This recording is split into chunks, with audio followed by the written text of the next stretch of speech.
Hey folks, this afternoon's Inter-County Baseball League game features the visiting London Majors and your Barrie Baycats. This is a different lineup from Here are this afternoon's starting lineups. First for the visiting London Majors, managed by Ruth Chandradak. Batting first, the left fielder, number 14, Andrew Lawrence. Batting second, the second baseman, number 6, Chris Mcqueen. Batting third, the designated hitter, number 35, Cleveland Brownlee. Batting fourth, the catcher, number 25, Robert Mullen. Batting fifth, the first baseman, number 29, Taylor Wright. Batting sixth, the right fielder, number 7, Starling Joseph. Batting seventh, the center fielder, number 21, Phil Whelan. Batting eighth, the third baseman, number 97, Kieran Bowles. Batting ninth, the shortstop, number 12, Pete Tando. And pitching this afternoon for the Majors, number 45, Jose Arias.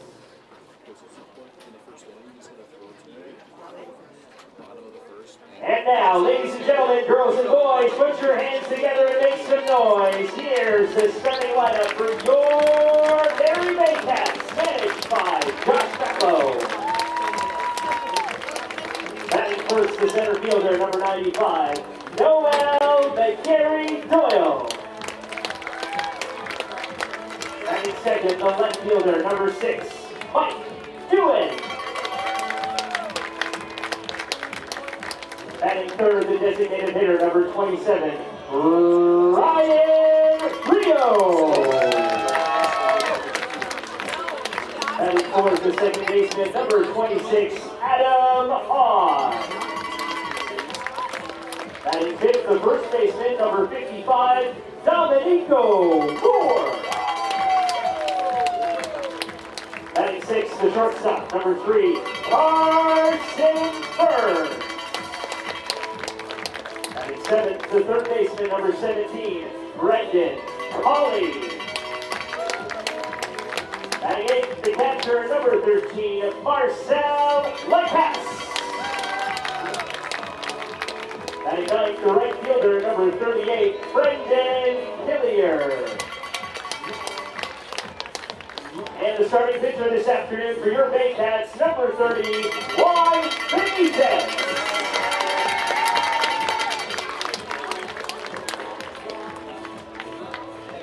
Here are the umpires for this afternoon's contest at Vintage Throwing Stadium. Calling the balls and strikes today, Adam DeCare. At second base, we have Isaac Zwasik. At first base. And at second and third, we have Mackenzie Wright calling second and third today. Fans, this is our second junior Baycats Day at the ballpark, and we ask that you please rise if you are able to and kindly remove your hats for the playing of our Canadian national anthem.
And a very happy Saturday afternoon to one and all, and welcome to the Barrie Community Sports Complex and Vintage Throne Stadium in Springwater. Intercounty Baseball today as the defending champion London Majors visit the undefeated Barrie Baycats. Hello again, everyone. With Patrick Melbourne and Kendra Doyle, I'm Ben Davy. Take nothing away from the Barrie Baycats' 4 previous opponents, Patrick. 3 of those games required runs in the late innings, but this will be the biggest test so far to Barrie's undefeated 4-0 record. A London Majors squad that has shown no indication that they'll be any easier to beat this year than they were in 2021. What a matchup we have to open up tonight. Defending champs versus an undefeated team. Juan Benitez on the mound for the Barrie Baycats, last season's ace, and he had a fantastic start his first time out this year too. It's going to be a really, really fun one to watch. Let's take a look at the starting lineup for the London Majors this afternoon under manager Roop Chanderdat. It'll be left fielder Andrew Lawrence leading it off. Chris Mcqueen at second base batting second. Cleveland Brownlee, the veteran DH, bats third. Robert Mullen in the cleanup spot tonight and catching. Tyler Wright is at first base batting fifth. Starling Joseph in right field bat sixth. Phil Whalen, Kieran Bowles, and Keith Candell round out the bottom third of the order for the London Majors here this afternoon. On the mound, just as mentioned, Juan Benitez for the Barrie Baycats stands a 6'6" on the hill. He's a right-hander from Santo Domingo in the Dominican Republic. In one game against Hamilton this season, he pitched 7 innings, struck out 6, gave up only 5 hits, didn't walk anybody, and didn't give up a run. So he'll be hoping to keep that going. And he's really been part of a strong stretch of Baycats starting pitching. We've seen this year, whether it's the more familiar names. I mean, Baycats had high expectations for Benitez and Jason Aquino, but it's been even Riley Hoover and Adam Kahn last game, who they've looked good on the mounds starting off games. Yeah, Benitez, one of 4 Baycat pitchers on this staff who have yet to surrender a run so far. Still early in the season, but that's definitely an impressive sign for manager Josh Matlow. Jason Aquino, you mentioned the other starter in one appearance, has yet to surrender an earned run. And in the bullpen, Aiden Russell and Chris Cox have perfect ERAs so far as well. Baycats will want to get out early in front if they can against this tough London Majors team, because you're right, this will be the toughest challenge they've faced so far. But it's also a very different looking lineup than last season, at least tonight. So we'll be seeing some of these guys for the first time at Vintage Throne Stadium. First for the Majors, the left fielder, number 14, Andrew Lawrence. Andrew Lawrence, the left fielder, one of those newcomers as he steps in. And he's only hitting .667. 3 returning players of the 9 in the London lineup today from that championship squad last year. That one off of Benitez's glove, an absolute hot shot, but he keeps it in front of him and throws it to first for the game's first out. Let's look at the defense for the Baycats today under manager Josh Matlow. Yeah, welcome to the game, Juan Benitez. Let's take a look at that defense. Mike DeWin is in left field, making his first start for the Baycats at home. The Noel McGarry Doyle is in center. Right fielder is Brandon Hillier. He's pitched so far this season. This is his first appearance in the lineup. Left, right in the infield, Brendan Cauley is the third baseman. Carson Burns at shortstop. Adam Odd playing second base today after a couple of starts at first base and DH. And then the first baseman today is Domenico Marea. Behind the plate, Marcela Cass for Juan Benitez. And no coffee required for Juan Benitez. He is awake now and ready to pitch. One pitch, 1 out, and he gets a called strike to Chris Mcqueen. Our first inning brought to you by Starting Lineup Uniforms and Apparel, the official jersey provider of the Barrie Baycats. Your season starts here. See, when I was playing softball growing up, that kind of comebacker right to the mound was why I didn't play pitcher.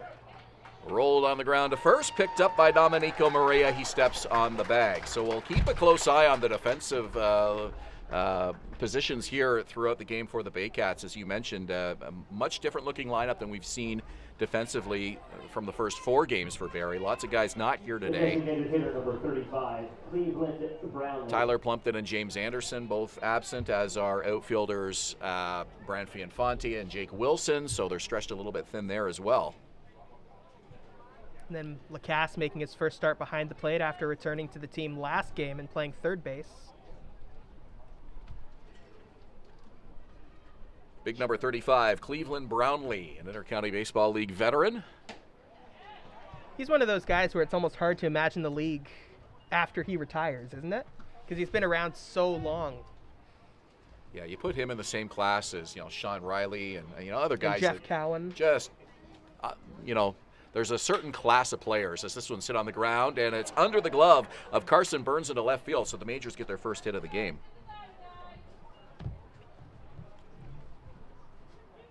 tough bounce right there at shortstop for Burns. Made a good jump off of it from where he was positioned at shortstop, but just was not the bounce he was looking for. The catcher, number 25, Robert Mullen. The benefit to the first game, or the first play of the game, to you not working out like that is the next one you'll really, really have all the pressure in the world inside your own mind to get it done. So if the ball goes right back to shortstop, Burns will be even more in the zone to try and avoid a play like that happening again. Starts off Mullen with a called strike. As you mentioned, Benitez absolutely brilliant here a week ago on Saturday against the Hamilton Cardinals, scattering just 5 hits across 7 innings of shutout work. Runner does not go, and a little flare, shallow left field, and that one will get past Carson Burns, who made a good attempt, couldn't come up with the catch. The throw to second. Benitez went diving across, tried to make the leaping grab, and was unable to do so. Brownlee gets to third, so runners at the corners now with 2 out.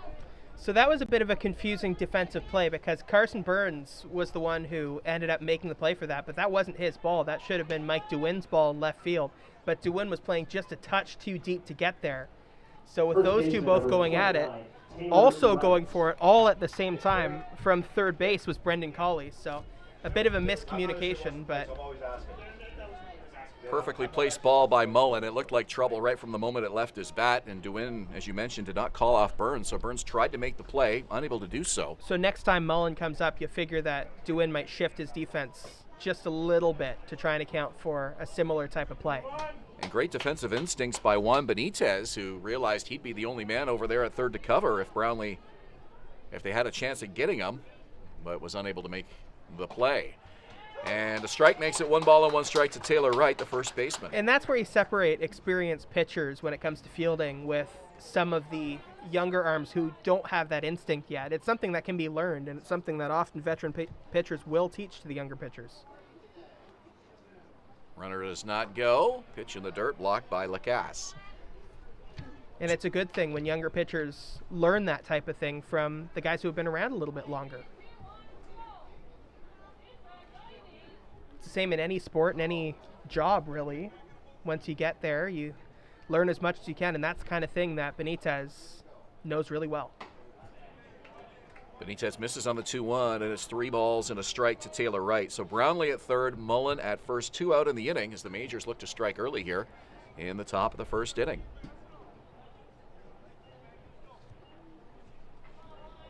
Catcher Marcela Cass puts the sign down for Juan Benitez. Runners lead. Here's the pitch. Outside, and the bases are now loaded. First walk of the inning. And Starling Joseph will bat with 2 out.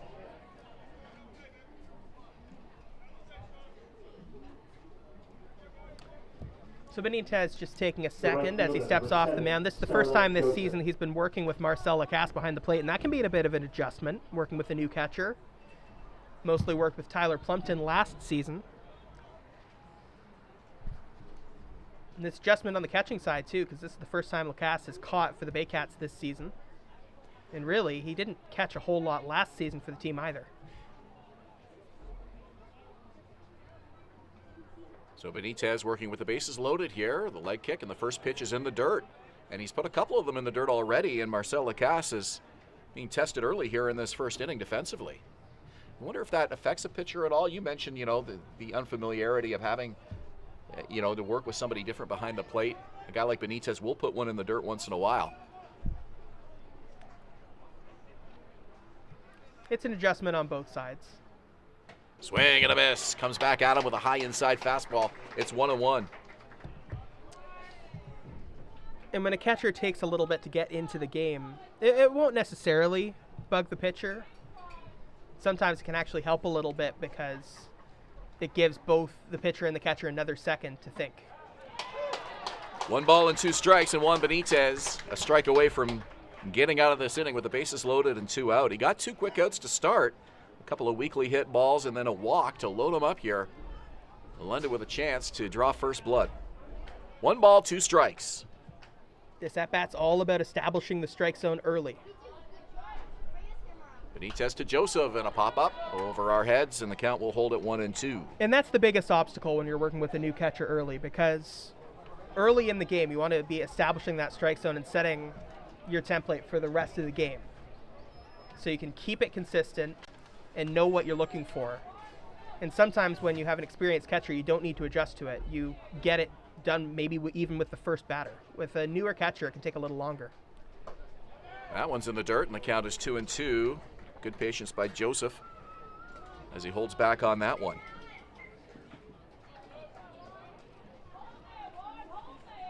It's interesting, and this isn't a critique on Marcela Cass, but you don't see the one knee down catching stance much in the IBL that you're seeing a little bit more commonly in Major League Baseball. Up the middle, and the shortstop gloves it over to second just in time for the out. So Juan Benitez comes off the field, avoiding a crisis with the bases loaded and 2 out, and the Majors are unable to score. We go to the bottom of inning number 1, scoreless here at Vintage Throne Stadium. You're watching Baycats TV and in Barrie on Rogers TV.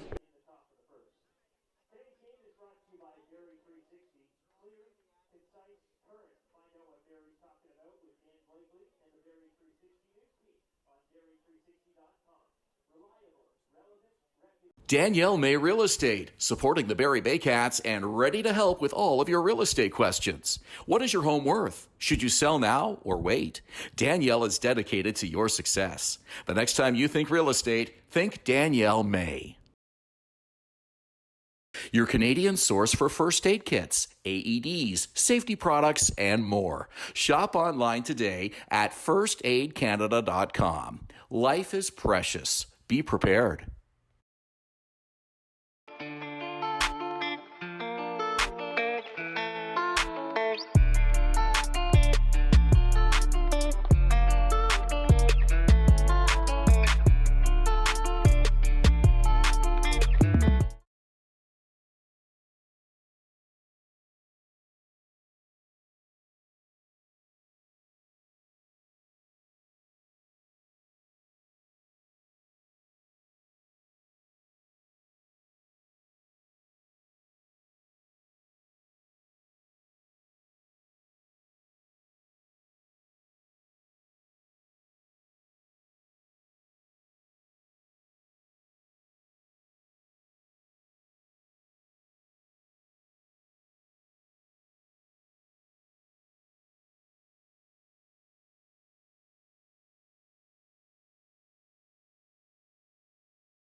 Welcome back to Vintage Throne Stadium. First inning is brought to you by Starting Lineup Uniforms and Apparel, the official jersey provider of the Barrie Baycats. Your season starts here. London's lineup and Barrie's defense, Barrie's lineup and London's defense in just a moment. But first, with an update on Jason Aquino, here's Kendra Doyle. Thanks, Patrick. Jason Aquino was scratched from the start of last game. He is now day-to-day with an arm inflammation. The Baycats are looking forward to getting him back as soon as possible. And obviously Aquino scratched in favor of Adam Kahn, who started last game. All right, here's Ben Davy. Thank you, Patrick, and thank you, Kendra. What a job Kahn did, literally getting the word on about 5 or 10 minutes notice, according to Josh Matlow, that he would be starting. They just got him, and Matlow figured we got nothing to lose. Let's see who's available, and he put him in and gave him 3 really good innings at the start of that ball game on Thursday. And then Evan Souls came in and did a really great job in relief as well. He got the player of the game because he kept the game close through so many relief innings. Pitched something like 70 pitches, I believe. Jake Wilson is off today. Noel McGarry-Doyle in the leadoff spot in center field. Mike Doohan in left bats second. Ryan Rio, the DH, bats third. Adam Odd, cleanup hitter at second base today. Domenico Morea at first, batting fifth. Carson Burns, the shortstop, bats sixth. Brendan Cauley, Marcela Cass, and Brendan Hillier in right field today, rounding out the order for Josh Matlow. So quite a few missing names from this Baycat lineup, but McGarry-Doyle hits this one into left field, and it drops for a base hit. 1 on, nobody out here in the bottom of the first. Let's look at the defense for the London Majors. What a season McGarry-Doyle's having to start off the year. All right, let's do the defense. Left to right in the outfield, Andrew Lawrence is in left field. Phil Whelan's in center. In right is Starling Joseph. Kieran Bowles is the third baseman. Shortstop is Keith Candell. Second baseman is Chris Mcqueen. First baseman is Taylor Wright. Behind the plate, Robert Mullen for Jose Arias.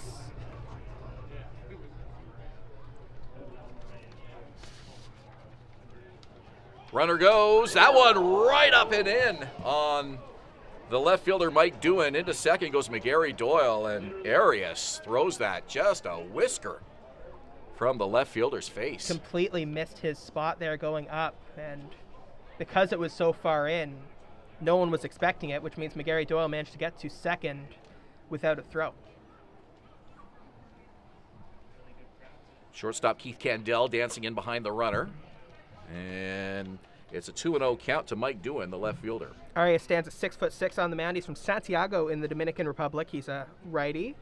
2 games this season. He's started one of them, pitched 10 innings, 14 strikeouts, only 2 walks. So he's a guy they have to be aware will go right into the strike zone and challenge you. Well, Mike Doohan knows that now. That was his first pitch of the season, by the way. First plate appearance and a high inside fastball. Welcome to the year, Mike Doohan. And welcome to Vintage Throne Stadium. This is his first game as a Barrie Baycat playing at home. He played a bunch on the road last season, but did not play at home.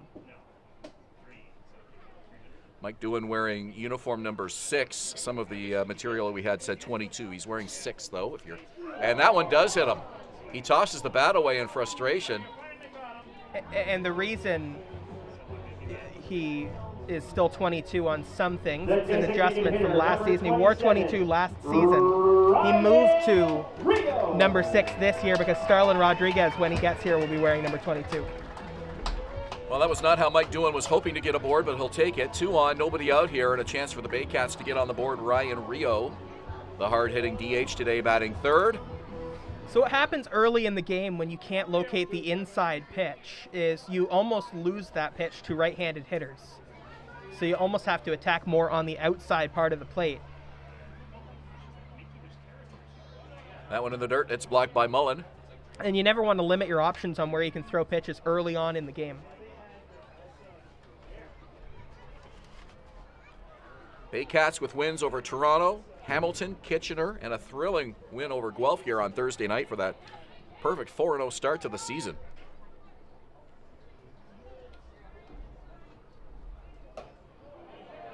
High and outside, they are going to check, and he did not go.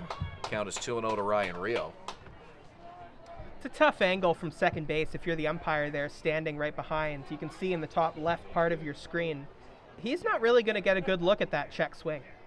Home plate umpire today is Adam DeCare. Isaac Zivchuk is at first, Mackenzie Wright at third and second. And that's not a criticism to the umpire at second base because there's nothing he can do there. He moves to the base that he can see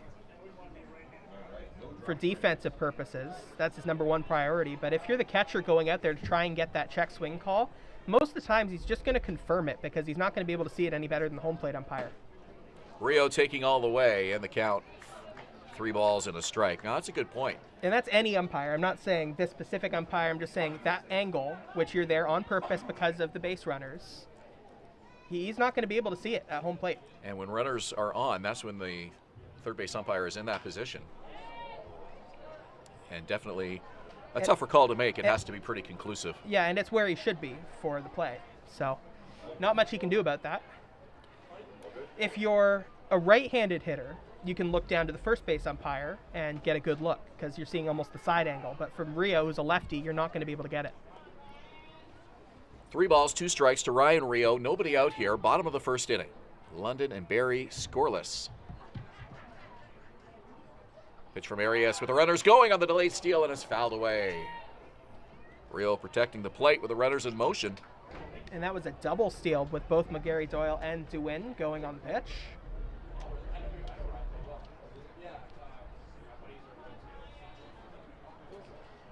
Good job by Ryan Rio protecting the plate. He'll get another 3-2 pitch here from Jose Arias. The right-hander looks in. From the belt. Look at the runner and the 3-2. Ball 4, and the bases are loaded. Well, he's having some trouble with location early on. The second baseman, number 26, Adam Juan. Second baseman Adam Odd, the cleanup hitter, and a good chance to get Barrie on the board as he'll look to cash in. And it's not something that the majors are used to seeing from Arias. As mentioned at the start, only 2 walks across 10 innings pitched so far. He's already hit a batter and walked a batter in this inning, so don't be surprised if you see the catcher Robert Mullen go out to the mound if he throws outside the strike zone a couple times in this at-bat. Arias stands 6'5", 235 pounds. He's got the bases loaded here, nobody out. Pitch is low and in to Adam Ott. Gary Doyle at third, Doolin at second, Rio at first for the Baycats. And Ott has watched those last two batters really benefit from a lack of control on the mound, so don't expect him to be swinging unless it's right in where he wants it to be.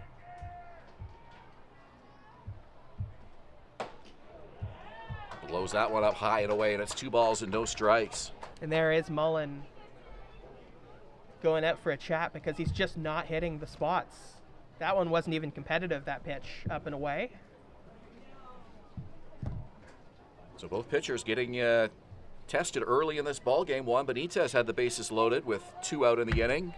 Arias with the bases loaded here with nobody out in the bottom of the first inning. And both Odd and Marcela have just missed big hits a couple of times each this season at Vintage Throne Stadium.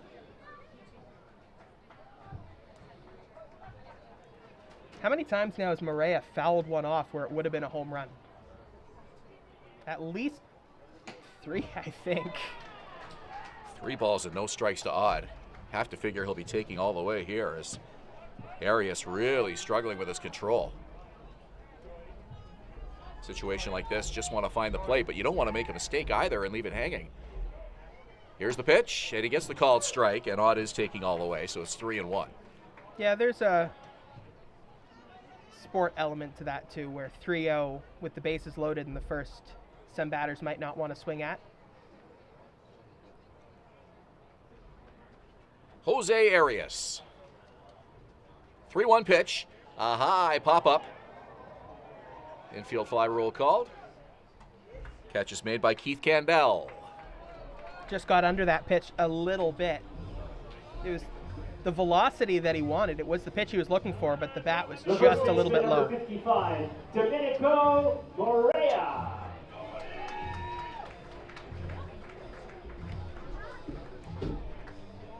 So here's Marcela, the first baseman, 1 out, bases still loaded here.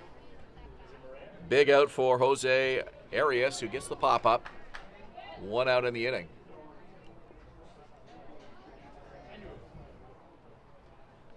Pitch from Arias, swung on and missed.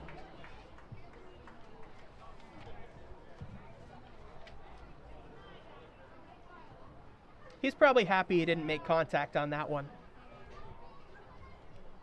Marcela just 5 at-bats coming into today's game. Would not have gone very far with that bat speed mixed with that pitch speed. Pitch from Arias. This one hit to short.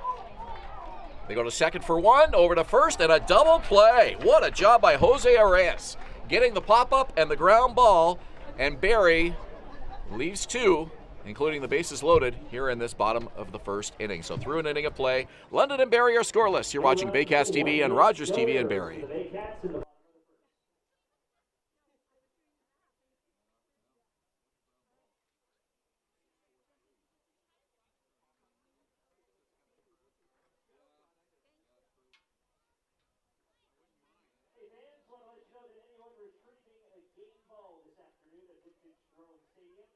Danielle May Real Estate, supporting the Barrie Baycats and ready to help with all of your real estate questions. What is your home worth? Should you sell now or wait? Danielle is dedicated to your success. The next time you think real estate, think Danielle May.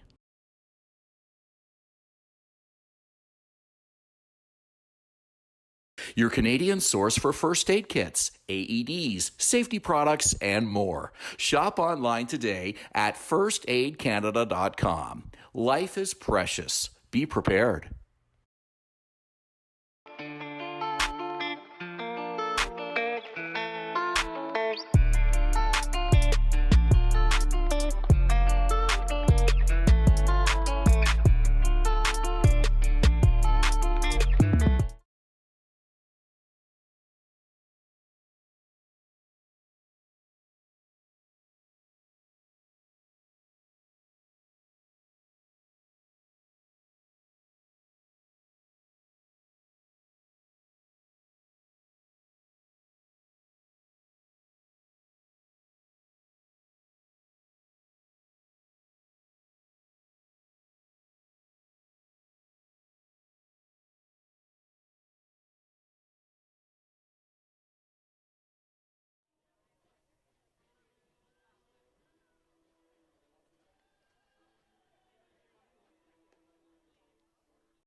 Second inning we go at Vintage Throne Stadium in Springwater. I'm Ben Davy along with Kendra Doyle and Patrick Melbourne. And a scoreless tie after one inning between the Majors and the Baycats. And a great crowd here on a beautiful Saturday afternoon at the ballpark. Probably the biggest crowd we've seen so far, Patrick. Easily the sunniest day we've seen so far. Bottom third of the order for the Majors due up. Phil Whalen, Kieran Bowles, and Keith Candell for the Majors. We were worried that the last couple of games would be rained out. They ended up playing. Just wanted to make a point about Cass behind the plate, as we were mentioning going to break a couple of innings ago with both knees up in that catcher stance. This one hit to third, and a leaping Brendan Cauley comes down with it, makes the catch, one away. So Cass is in a traditional catcher stance, which most people, even around baseball, are not going to think twice about. But the way Benitez was pitching last inning, some catchers would shift to a one-knee stance where they have the one knee down on the ground to try and steal strikes and frame the pitches just a little bit better, the trade-off being that you're a little bit slower to get to wild pitches and pass balls. I wonder how often we're going to see that this season, where the one knee technique, like you saw right there from Marcela Cass, you can see it in the bottom left of your screen, he's on one knee. I wonder how often we're going to see it to steal strikes from guys who are not having maybe their best command in an inning or in a game. Pretty good observations there. So the contrast to how Cass is catching right there with the one knee down and stealing potential strikes. He didn't there, but it could have if it was a little bit closer. Like that. Versus last inning where he was both knees up, and there was a pitch where he was almost halfway standing up on a pitch that could have been a strike, is notable. Because if there's too much movement from behind the plate as a catcher and you're moving too far up after you catch a pitch, you might turn a strike into a ball because the umpire's only going to see where the pitch finished, which was a little bit high. Do you think he's making that decision based on runners on or bases empty? He could, because from one knee you might not get as much momentum from your arm. But also, I don't know, if you're throwing with your right arm as Cass with the left knee down, you'd think it wouldn't affect throwing to second too much. So I think he's maybe just responding to the way Benitez is pitching and trying to steal a few more strikes. Well, now that you've mentioned that, and I'm watching for it, so far in this top of the second inning, he's had that left knee down on all the pitches. It's a modern catching technique that a lot of coaches are teaching their players now because pitch framing is so important. 3-2 from Benitez. Up the middle of the infield, gobbled up by Carson Burns. He's had a busy start to this ball game. That throw pulled Morea slightly off the bag, but he was able to keep the right foot on. The one time you might not want to do that with the catching stance is if there's a speedy runner on first. And even though your throw might be okay, if your pitcher doesn't have his command at that point, and Benitez does, so this isn't this situation, but say there's a pitcher who doesn't have his command at a moment, you might not want to risk the pass ball. In this league, though, when runners like Noel McGarry-Doyle tend to steal anyway, you might as well just give up the base in some situations and focus on the batter, especially if there are two out. Anybody my age or older may remember a catcher by the name of Tony Pena, who caught with a right leg almost fully extended. Yeah, and there's been some influence there, too. You don't see it quite as often in modern catching, but you do see it a little bit. One of the more unconventional catching stances that I've come across. Swing and a miss on the 1-0, and the count is even to Keith Candell, the number 9 hitter. I'm trying to think of other catchers that have done that, because I can picture it in my brain with some of the modern catchers, but I can't 100% remember. Carson Burns again on a 2-hopper, running throw, in time for the out.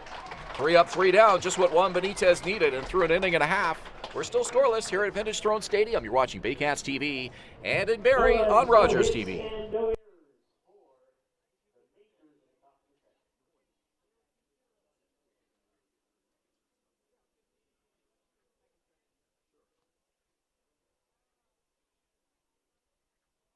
Rock 95 and the Barrie Baycats are giving one lucky kid the chance to be the honorary Rock 95 Junior Baycat for each home game this season.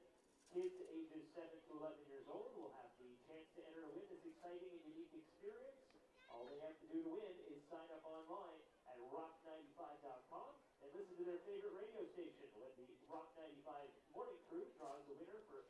home game this season. The prize consists of 2 adult tickets to the game, a t-shirt and team hat, complimentary burger or hot dog, fries, and pop, as well as the opportunity to announce the Baycats' 3rd inning. You can sign up at rock95.com for this amazing experience. Rob Daniels, the PA announcer for the Barrie Baycats, mentioning some of the junior Baycats elements that we've got today. It is one of the Baycats Junior Baycats days, which all Saturday afternoon home games that start at 4 p.m. this season are.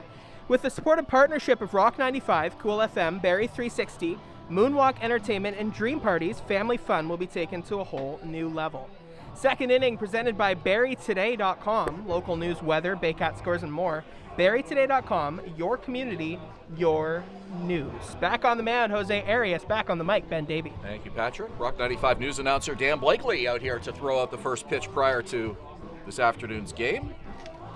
Thankful for their sponsorship and their support throughout the season. As we head to the bottom of the second inning, no runs, 2 hits for the Majors. They stranded 3. No runs, 1 hit for the Baycats. They stranded 2 in that bottom of the first inning, and it'll be Carson Burns, Brendan Cauley, and Marcela Cass due up for Josh Matlow and the Baycats here in the bottom of the second inning. Carson Burns has seen a lot so far in this game on defense, so he'll be locked in this first at-bat. And that's one of the benefits if you play a specific position like shortstop, where you see so much in the early games before you get up to the plate, where you can be locked into the game before you even take your first swing. Burns this season just 3 hits through 15 at-bats.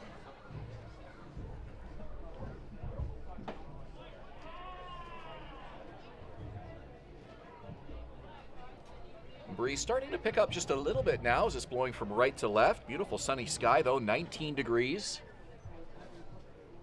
And we don't expect any temperature variance throughout the game here this afternoon. Just a picture-perfect day. Count 2-1 to Burns. Burns has been the busiest Baycat defensively so far, no question. That's what you sign up for when you're the shortstop. Here's the 2-1. Breaking pitch misses, and it's 3 balls and a strike to Burns. And we've talked about how Carson Burns often makes shortstop look easy when it's one of the hardest positions to play because you need the range, you need the arm. Second base, you still need the range, but you don't so much need the arm. Burns hits this one to center field. Charging in is Whalen. He dives, and he comes up with the catch. Beautiful grab by Phil Whalen in center field. That's another one of those tough positions. Great catch out there to take away a base hit from Burns. But you look at the infield positions, Ben. So second base, you need the range, but you don't so much need the arm. Third base, you need the arm, but you don't really need the range. Shortstop, you need both of them. So that's why it's such a tough adjustment for a player who's not used to shortstop to go out and play it. And that's why Burns has been so valuable for the Baycats, because he makes it look easy. Brendan Cauley at third base, where Marcela Cass would typically play. Cass being called upon to handle catching duties today, though. So Cauley gets the start, first-year Baycat. And we should mention that Lacasse is not just playing catcher for the first time or anything. As a prospect, he's been both an infielder and a catcher. 1 ball and 1 strike. Arias with the pitch, swing and a miss. I believe he spent some time practicing with the Ottawa Titans as a catcher earlier this year. So he's used to being a catcher behind the plate. And that's one of the reasons why you might see Lacasse be smart with that one knee down versus traditional catcher behind there, because he's played it this season with experienced clubs between the Baycats and the Titans. Cauley fooled on a called strike 3, and there's 2 down in the inning for Marcela Cass. So 30 pitches so far for Jose Arias, 15 strikes. And both of these pitchers settling down nicely in the second inning after having to avert crises early on in this ball game. Lacasse standing in from the batter's point of view this time. And the Baycats are so lucky to have 3 really good defensive catchers. We've talked about Lacasse, how he was able to make those adjustments early on really well. And then James Anderson and Tyler Plumpton, both really, really good defenders, smart defenders behind the plate. Some teams are lucky to have one good catcher-defender. The Baycats have 3. Called strike evens the count 1-1 to Cass. Arias loaded the bases in the first with a single, a hit batter, and a walk. Got a pop-up and a ground ball double play to avoid that crisis. So if you're Cass, you want to avoid the strikeout here because you'll be looking for pitchers in the zone. He's gone back to what he did in his first couple outings where he just went inside the strike zone over and over again to try and get those strikeouts against tough hitters. Trusting his stuff. One of the observations Josh Matlow made after the Guelph game here on Thursday night was that they weren't going very deep into counts against Claudio Custodio early in the ball game, giving him quick outs. As this one's hit over second base, and it's into right center field for a base hit. Second hit of the ball game for the Baycats. 1 on with 2 out for the number 9 hitter, Brandon Hillier. Fielder number 38, Brandon Hillier. So going deep into those counts obviously gives you a chance to get behind that pitcher, that starter earlier in the ball game, maybe get into the bullpen a little bit, and that was the key for Barrie here on Thursday night against Custodio. And at-bat to at-bat, the more you make a pitcher work, the more likely it is that that pitcher will end up making a mistake or finding that pitch that you're looking for becomes more common. At one point, Custodio had retired 14 Baycats in a row, and Josh Matlow's point was we were just swinging too early in counts and giving him the outs and not making him work for those. And that's what good pitchers do, but you have to make those adjustments.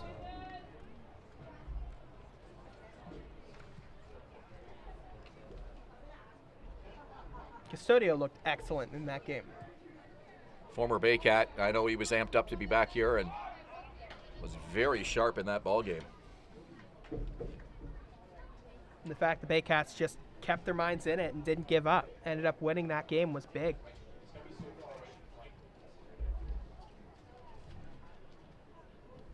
Lacasse the lead at first, being held on by Taylor Wright.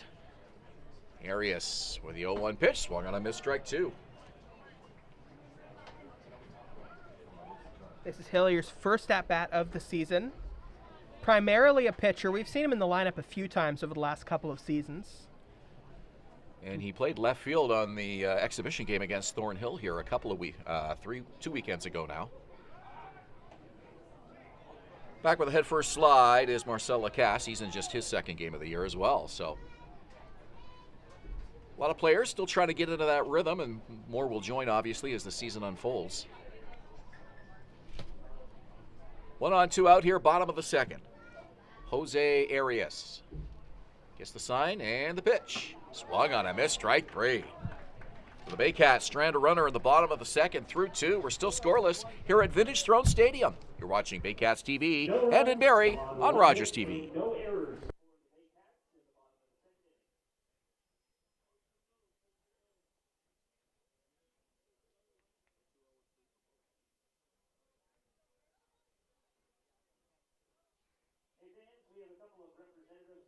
Danielle May Real Estate, supporting the Barrie Baycats and ready to help with all of your real estate questions. What is your home worth? Should you sell now or wait?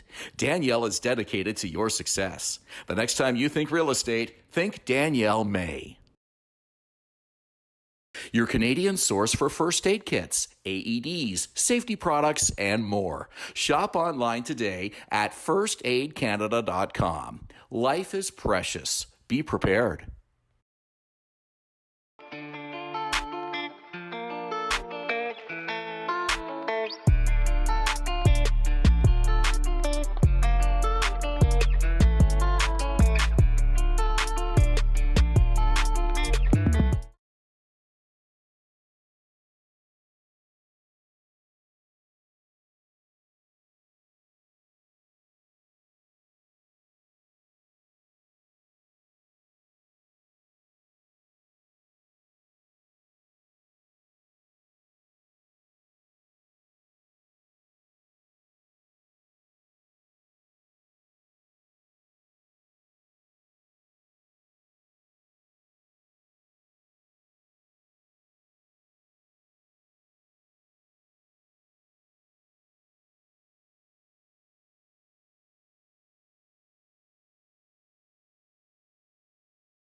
Welcome back. Inning number 3 at Vintage Throne Stadium is presented by First Aid Canada. First Aid Canada, your Canadian source for first aid kits, AEDs, safety products, and more. Shop online today at firstaidcanada.com. And we're back to the top of the order here on the top of the third inning for the London Majors. Andrew Lawrence, Chris Mcqueen, and Cleveland Brownlee all due up. The appeal at first, and he did go, says umpire Isaac Zivchuk. And there's the opposite view, so you get the first base umpire with a good view against the right-handed hitter, whether he went on that pitch or not. Swing and a miss, strike 2. Both sides of the scorebook looking pretty similar early in this ball game as the Majors start the third with the top of the order, and the Baycats will start the third with the top of the order as well. Both teams loaded the bases in the first inning and were unable to score. So I was on the broadcast for... This one is grounded to third. Cauley throws it across in time for the out. So I was a guest on the broadcast for the Kitchener Panthers in that Baycats-Panthers game a few days ago with Mark Perry, their play-by-play commentator, and we were talking. In that game, the leadoff hitter in the batting order between the two teams, I believe, led off an inning a combined 7 times. And neither of us, I don't think, had ever seen that before, or at least remembered seeing it, because it's kind of unusual, isn't it? Well, that's why the leadoff hitter's the leadoff hitter. You want him to definitely start off comes the inning into as many play times there. as possible, but 7 in one game. Yeah, Wow. because after the first time around, maybe you get like a couple of times leading off an inning, right? But after like a couple of times around, it just becomes another spot in the batting order. Especially if your bottom of the order is struggling. I guess that's sort of a self-evident situation. But basically the whole game, the leadoff hitter was starting off the innings. Not literally the whole game, but quite a fair amount of times. Chris Mcqueen grounded out in his at-bat in the top of the first inning, and he's ahead in the count here. 3 balls and no strikes against Juan Benitez. Good battle of hard-throwing Dominican right-handers today. 30-year-old Juan Benitez from Santo Domingo, and Jose Arias from Santiago, Dominican Republic. And it's amazing how both of them have had pretty much identical starts to this ball game when you look at it. Even the line score right now, no runs, 2 hits for both sides through 2 innings, and each side has stranded 3 runners.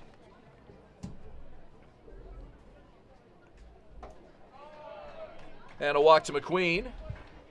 Gets him aboard with 1 out here in the third inning. And this is Cleveland Brownlee, the designated hitter. The designated hitter, number 35, Cleveland Brownlee. First of 6 regular season matchups for the Majors and the Baycats. They'll meet again Sunday, June 19th at Labatt Park in London. Majors dominated the season series 4-1 in 5 matchups last year. With the expanded schedule this season, each IBL team will play each opponent 6 times as opposed to 5. And you can find the full schedule on barriebaycats.com. And there are a lot of ways to view it too. You can get a phone wallpaper, you can download it to your phone's calendar, or just view it online or print it out. Runner does not go. First pitch, high and away, ball 1 to Cleveland Brownlee. Majors, of course, took a 5-game series against Toronto, and what a 2021 IBL championship that ended up being for the Majors. Their first league championship since 1975. Despite some pennants, despite some really, really good seasons, this throwdown not in time. The swing and the miss by Brownlee. That was their first championship in all those years. Good instinct by Marcela Cass to throw to first there when the runner was taking a bit too big of a lead. That's an entire generation of fans in London. I'm sure that seeing them win a championship for the first time. Benitez checks on the runner, Chris Mcqueen. They had a good team, and their media team as well did really good work all season long for those fans. 1 ball, 1 strike to Brownlee. The veteran calls time. Got a great photographer down there and great broadcast crew. Other than Vintage Throne Stadium, my favorite IBL ballpark without question. High pop-up, third base side. It's Cauley, the catcher, Marcela Cass. I'm hoping to get down there at some point this season. I have not been to that stadium. So for fans that haven't been over there, what's it like? The atmosphere is great. It's right on the river, very picturesque setting, nestled right in the downtown, and very knowledgeable fans. That was the first thing that stood out to me. Those fans, they are watching every pitch and reacting to every pitch, and they love their ball club. Not that all IBL teams aren't like that, but there's just a special kind of passion that the London Majors fan base has. Did you see the championship ring they got? I did not. It looks pretty good. I can, this is not useful for the people listening to us, but I can pull it up behind the scenes and show it to you for a live reaction. Pitches inside to Robert Mullen, the catcher. Well, they got their championship rings at the home opener, and then I believe that was the game that it was. ended up being, the stadium had to be evacuated due to an unforeseen situation. Yeah. Everybody was okay, but... And that was scary. I'm glad everybody is okay from that. There were reports of a gas leak. This one's high and inside. The throw down with the runner going. The tag, and he is out. Chris Mcqueen caught stealing, and the Baycats get off the field in the top of the third inning. We go to the bottom of the third. It's the Baycats and the Majors scoreless. You're watching Baycats TV and in Barrie on Rogers TV.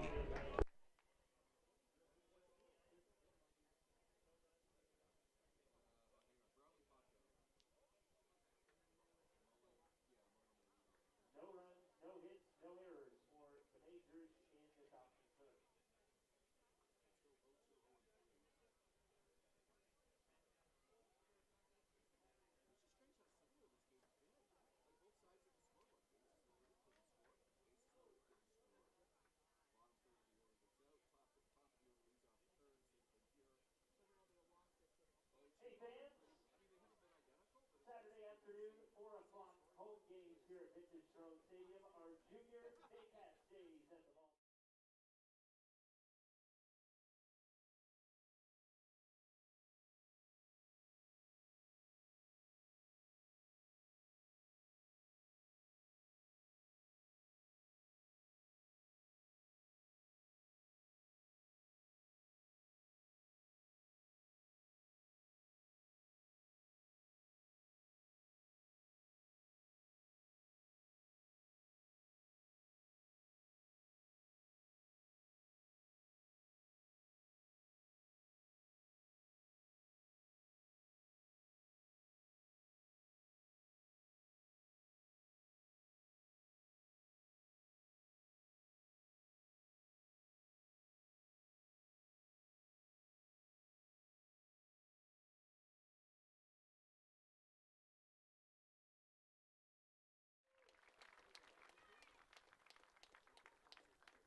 Welcome back to Vintage Throne Stadium. You can see Junior Baycats activities there. What have we got on there? Baseball, some sports. Moonwalk Entertainment and Dream Parties helping us out for Junior Baycats Days, which are also brought to you by Barrie 360 and Cool FM and Rock 95 as we return here to the stadium. Looks great. And the Junior Baycat announcer to work the bottom of the third inning here for the Baycats. Under the close watch of our PA announcer, Rob Daniels. Top of the order, Noel McGarry Doyle, Mike Newen, and Ryan Rio.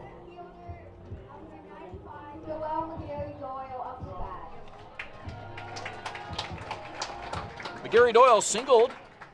Couldn't get any farther than third base, though, in the bottom of the first inning. Jake Wilson is off today if you're just joining us. So McGarry Doyle will get the leadoff spot here this afternoon. I'd have to check, but I'm not sure there's been a game this season where McGarry Doyle didn't get on base at least once. Continued today. Gets this one on the ground to short. Gobbled up by Keith Candell. The throw across is in time for the out. Well, Thursday night, even a strikeout, he turned that into a a base running opportunity, getting himself to first base. So we were talking a little bit last inning about the London Majors championship rings, which you can see if you're following along by going to their Twitter and just scrolling down on their photos a little bit. Looked like that. That looks like a Major League World Series Yeah, it looks ring. good, doesn't it? It really does. And we've also seen in the past, when the Baycats went on their big championship run, I've got pictures of those here actually as well. The London Like those logo look really good too. Like this league has done a really, really good job in getting really, really good championship rings. Wow, that's spectacular. Yeah. That's a nice layout there of all of the 6 championships that the Baycats at least from 2014 to 2014 to 2019 there. Very nice. We can post that a little bit later on our Twitter. It's in the Barrie Baycats 2021 official program. Yeah, if you grabbed the program last season and go in the first few pages, you'll be able to see. Baycats with 6 consecutive championships from 2014 to 2019. Season, of course, canceled in 2020 due to the pandemic and the London Majors. Last year's champions in 2021, so they're looking to make it a back-to-back effort here this season. Ryan Rio up 2 away. Fouled weakly off left side. I believe in 2020, when there were no other games, the Guelph Royals had 1 game at one point just to keep the streak of seasons active at their ballpark. Oh, really? Going. I believe so. Wasn't aware of that. Yeah, there was something there. And then they did a home run derby at one point too, I think. But they missed the 2021 season, so... Yeah, I don't know what happened there. Like, I don't know if they continued it in 2021 or not. Very interesting. Something to look up after the ball game. 0-2 the count to Ryan Rio, who walked in the first. It's a very historic place where they play in Guelph. David E. Hastings Stadium. Yeah. And that's one of those old ballparks that's right in a neighborhood, surrounded by houses. And there are fans that could probably sit on their front porch and catch a foul ball or a home run. Unlike our park here, Vintage Throne Stadium, which is outside the city of Barrie, and we're surrounded by trees and bushes and mosquitoes and other diamonds. And other ballparks, which I believe are opening today with the Barrie Minor Baseball Association games. I think they're starting today, I saw. Yes. Yeah, so congrats to them on the start of their season. Good luck to all the teams that are playing under the Barrie Baycats name. Well, if you enjoy intercounty baseball, I mean, it would be really something to maybe do a summer tour of each ballpark. Yeah. Get to all 8 of them at some point, just maybe one weekend of summer, take a trip and watch a game in a different park, because all of them are different and unique. This one's fouled off. I've been to 3 of them so far. I'm hoping to get to all of them this season. How many have you been to? Here, Toronto. Well, yeah, I guess. I am here today. Yeah, believe I know it doesn't seem like First it, but I am time? sitting here. First time? Yeah. All right. Barrie, Toronto, Brantford, Kitchener, London. That's 5. Have you been to Welland? Yes. Okay, so 6. that's... So I haven't been to Hamilton. I have not. Did you say been Brantford? Yeah, I said Brantford. Okay. Who are the other? So is that just London? Barrie, Welland, London, Toronto. Oh, Guelph I've been by, but I haven't seen a game there. They appealed a third, and Mackenzie Wright says no. And that's the view you want if you're the umpire. Tag applied by Mullen just to be safe, but Rio staying alive here, 3 balls and 2 strikes. So the only ballparks that I have not seen a game at are Hamilton and Guelph. The other 6 I've seen live action at. Baycats playing in Hamilton tomorrow. Right to first, Taylor Wright takes it himself, and down goes Barrie. 3 up, 3 down, bottom of the 3rd inning. We're still scoreless as we head to the 4th. You're watching Baycats TV and online and on Rogers TV in Barrie.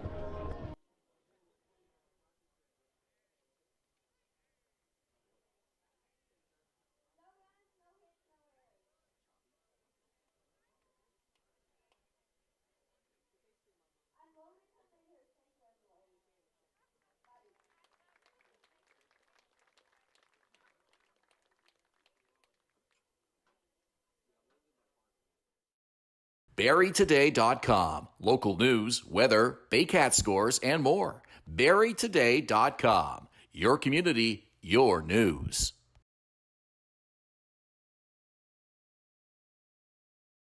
The Canadian Brewhouse is a one-of-a-kind Canadian-themed sports bar. Stop by and enjoy live sports action and an extensive menu with amazing food and drink specials. Just off the 400 at Park Place in Barrie. Join the Canadian Brewhouse after the game. I'm Christina De Palma, and whether you're looking for help with small claims court, a problem with your tenant, a traffic ticket, a notary, or looking for mediation, De Palma & Associate Legal Services can help. Know the rules, know your rights, solid advice.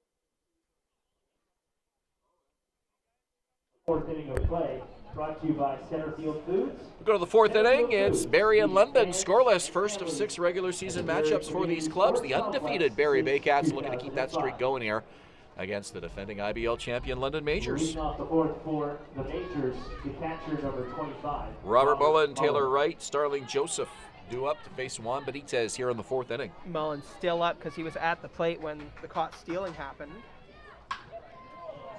This one is hit deep left field. Going back is Mike Doohan, and he looks up, and it is gone. A home run for Robert Mullen. One pitch, and it's a 1-0 London lead here in the fourth inning. Place kind of went quiet after that for a second because he got all of it. Everything went right for him on that at-bat. It was the location he was looking for. It was the velocity he was looking for, and he did not miss. So Mullen, who was 6 for 12 entering today, has now reached on an error and hit a home run. The first baseman, number 29, Taylor Wright. And he's been behind the plate for what, to this point, has been a scoreless outing for Jose Arias.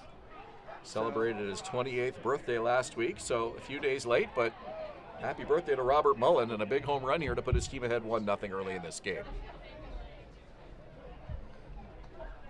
We could have wished him happy birthday without the home run. Could have told him he didn't have to hit the home run. We could have wished you happy birthday. Every birthday is more fun with a home run. Taylor Wright walked in the first inning. The Majors had the bases loaded, but were unable to score. I don't think I've hit even back in my softball days, I don't think I've hit anything on my birthday. Video games? Maybe. They count. Yeah, do they? Esports? Okay. Yeah, that's a whole industry now. All right. Those count. Well, next year, on my birthday, I'm going to make sure I hit a home run on the game. Big pop-up over the London dugout. And will it stay playable? It will not. Off the metal seats. Souvenir for the kids. Count is 2 balls, 2 strikes to Taylor Wright. Does it have to be a realistic video game, or can it be like one of the cartoony ones? I think anything would be fine. All right. Like if it has Mario in it. That's too cartoony. Okay. Does Mario play baseball? There were I know he swings a hammer, so I assume he does. There were 2 Mario baseball games released. One for the GameCube and one for the Wii. Another pop-up, but this one should stay in play. Off with the mask, and unable to get it is Marcela Cass. It was probably about 6 or 8 feet over the screen. And obviously the Wii had like the motion controls, right? So you could play baseball in that a couple of different ways. That's good exercise too. Yeah. Those should definitely count as home runs. Have you tried the Wii Sports with the bowling and everything? Bowling I haven't. Okay. No, but it's very realistic. Yeah. Yeah. 2 balls, 2 strikes. Benitez, the pitch, and it's high and away. 3-2. Count is full. There's golf on there and everything. Are you someone who bowls a lot? I love bowling. Yeah, I do. Yeah, it's nice. Not very good at it, but 5-pin or the 10-pin? Because we have both options here in most places. If the kids are with me, we go 5, Okay. but I prefer 10. Okay. Yeah. Looks a little more impressive. Some of us need all the help we can get. Do you have like the little things to block the gutter balls, or? Probably should have those. So you're not very good, is what you're saying. Right. Anything over 100 is a win. Time is called now. Taylor Wright, native of Vancouver, BC. Big 6'3", left-handed hitter. Benitez with a windup and the payoff pitch. Ball 4, just missed. Yeah, just missed on the inside part. Third walk for Juan Benitez this afternoon. Benitez had come into today with 0, so. Benitez had struck out 6 with no walks a week ago against Hamilton. I don't think he has a strikeout today. Not so far. Line out, ground out, line out, ground out, ground out, pop out. Yeah, I don't think there's been a strikeout from Benitez today. Starts Joseph off speed, and it's 1-0. Of course, sometimes I miss the play because I'm looking down, or I completely forget what just happened, so I just write a big ouch in the scorecard, so that's not super helpful. Benitez has pitched well, but he's had runners to deal with every inning except the second so far. Joseph with a strike, and it's 1-1.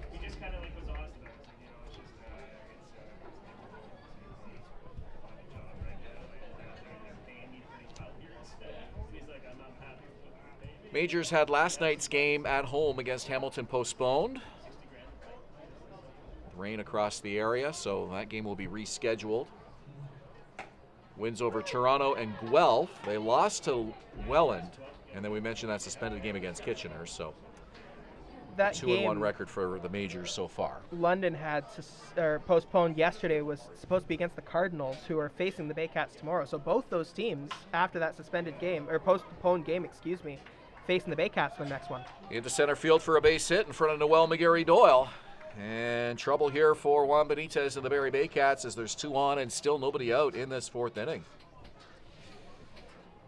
The center fielder, number 21. Taylor Wright Phil advances Whalen. to second. Joseph is on first, and now Phil Whalen, the right fielder. Now, I said that with a lot of confidence, but now I can't remember if I checked if Hamilton had a game today or not. Probably not. If Hamilton's playing tomorrow. I didn't think so. Yeah, but very I seldom. should double check that. If ever, would because I believe they're scheduled 3 games in a row. I believe they're facing off against the Baycats in their next game, just like London.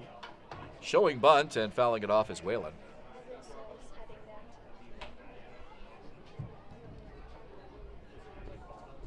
So runners at first and second here as Juan Benitez gets a fresh baseball, and he will work a 0-1 pitch here to Phil Whalen. We've got the infielders on the grass here. Domenico Morea is several steps in at first now as he shows bunt right back, and just out of the reach of Marcela Cass. What a catch that would be. Oh, he's got a dirty uniform already.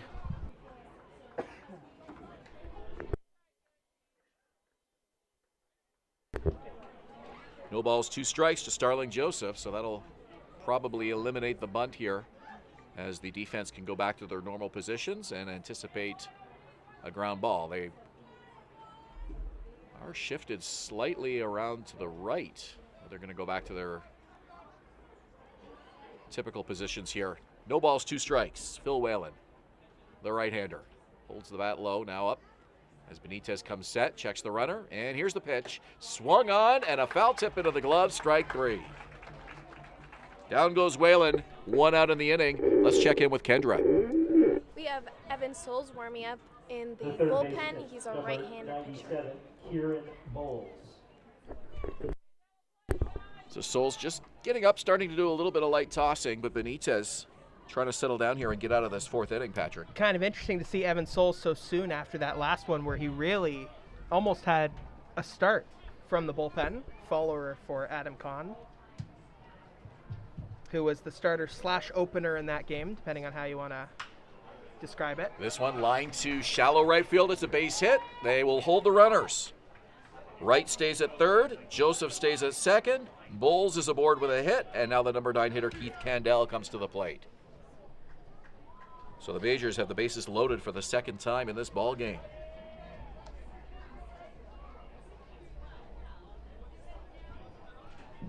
The shortstop, number 12, Keith Candell.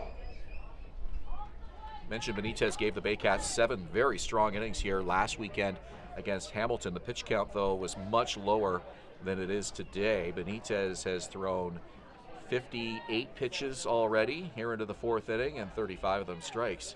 Yeah, it's approaching to be higher than you want it to be.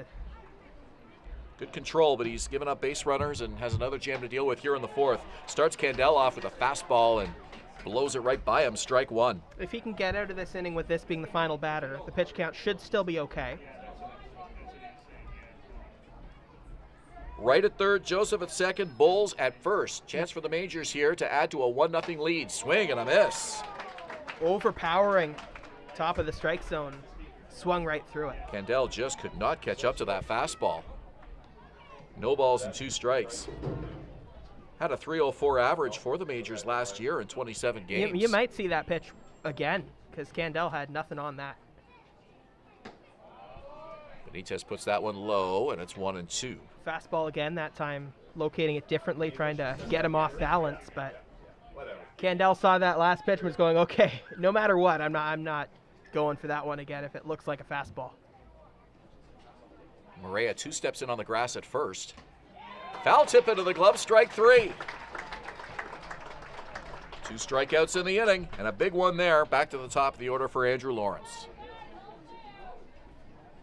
The left fielder, number 14, Andrew Lawrence. So 2 strikeouts for Benitez now with the 3 walks.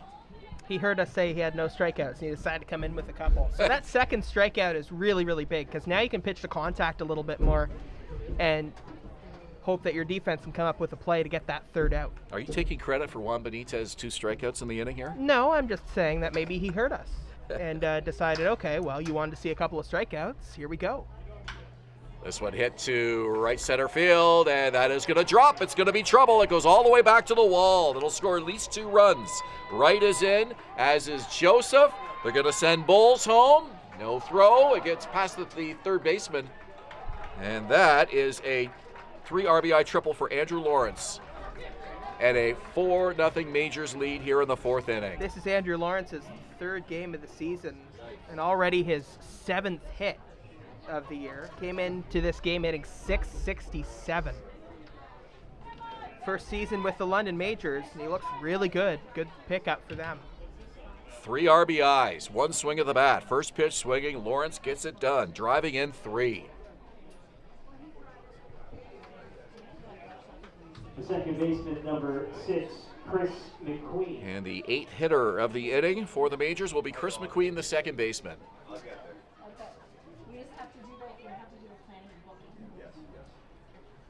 Well, he got all of that and no chance for Noel McGarry-Doyle. Perfectly placed ball right into that right center field gap. London in control here, 4-0 in the 4th inning. Benitez to McQueen. And that one just missed. The curveball 1-1.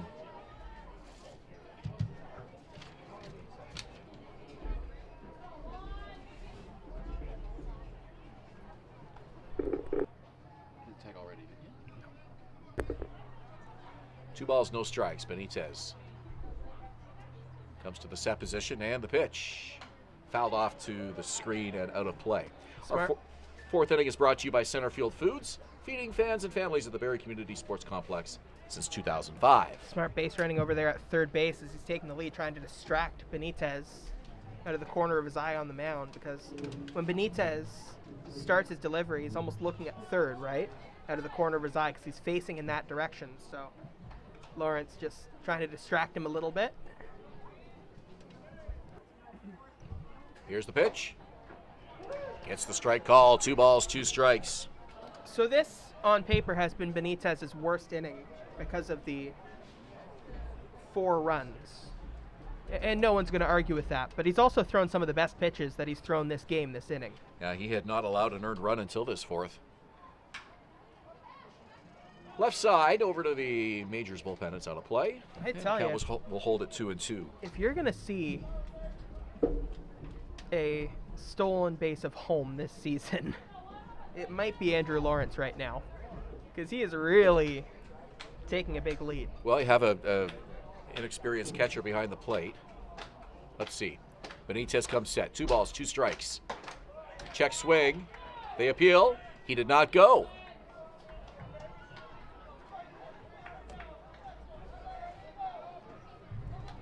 Cass has done a really good job so far here. Yeah, he has. Today. He's looked like an everyday catcher.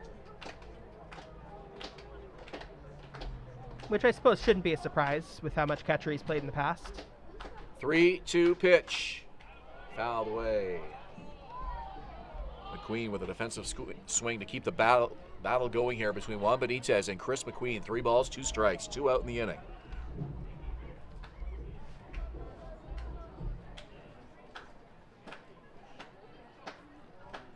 Majors with a 4-run 4th inning here. Looking for another. McQueen waggles the bat. Benitez from the stretch. 3-2. Ball 4. High and away, and that'll bring the 9th batter of the inning to the plate. DH Cleveland Brownlee. And is that Andrew White heading out to the mound? Looks like it, and we don't typically see White make pitching changes, so maybe just a quick word to settle Juan Benitez down here, give Evan Souls a little more time. I'm still surprised at Souls in the bullpen with how much he threw on Thursday.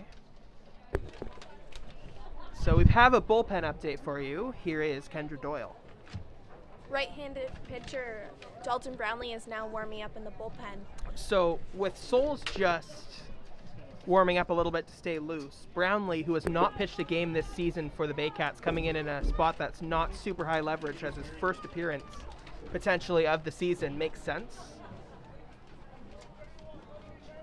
And Cleveland Brownlee is at the plate for the London Majors, as Juan Benitez will try to keep the damage here to 4 runs in the 4th inning. Runners at the corners with 2 out.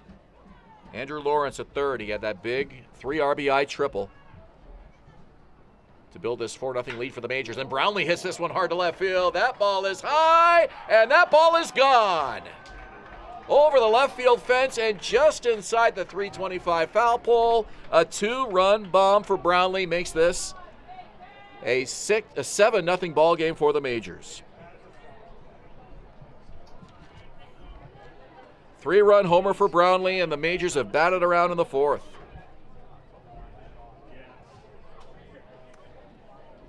Another 3 RBI. Second hit today for Cleveland Brownlee, who is one of the best hitters in league history, and Juan Benitez just did not have his top stuff today. He's going to exit. Looks like Dalton Brownlee coming in. So a tough outing for Benitez as he walks off the field, an appreciative hand from the fans, but you know he wished for better today. He turns a 7-run deficit over to the bullpen here in the 4th inning. We'll take a short break and be back. London 7, Barrie 4, 2 out in the 4th. You're watching Baycats TV.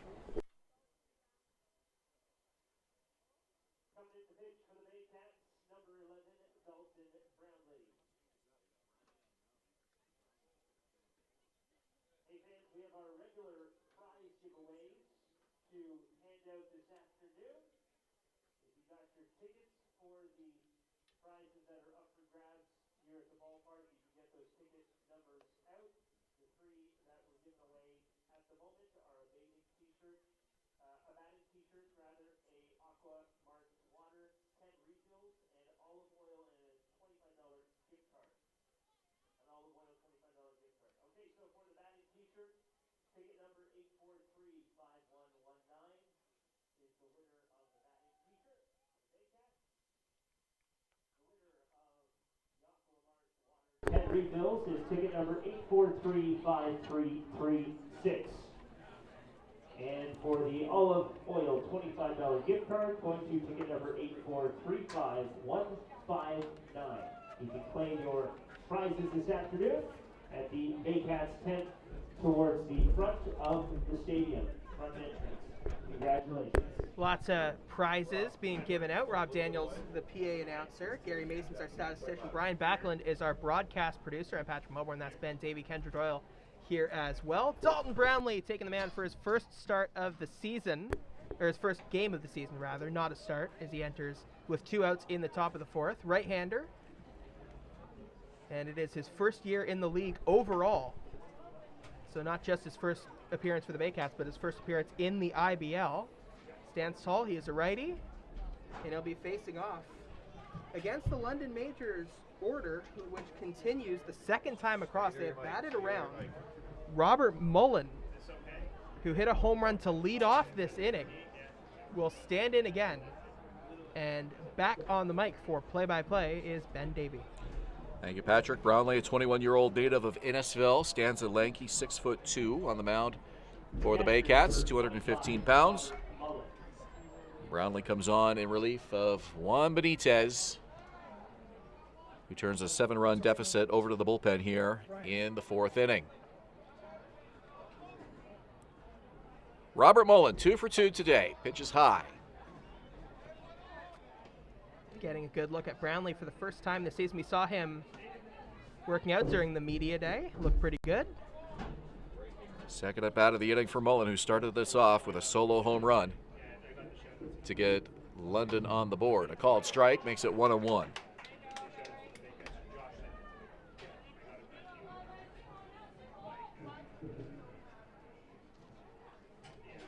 So with Brownlee coming in, I'm just looking down at the list, the roster list of pitchers who are currently here. I believe everybody currently active who has arrived with the team has now appeared in a game for the Baycats.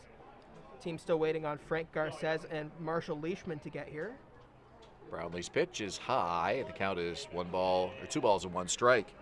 I think maybe Max Loishko hasn't come in yet either, so might see him today as well. If you're wondering at home, pure coincidence that we have Dalton Brownlee on the mound right now, and Cleveland Brownlee just hit a 3-run homer for London. No relation. Gets the breaking pitch over for a called strike, 2-2. A lot of power in those pitches from Dalton Brownlee. You see the big left leg go up really high and then a big stretch. That's how he gains momentum on his pitches. Dalton Brownlee with the 2-2 on the way. Here it is. Fouled over the screen.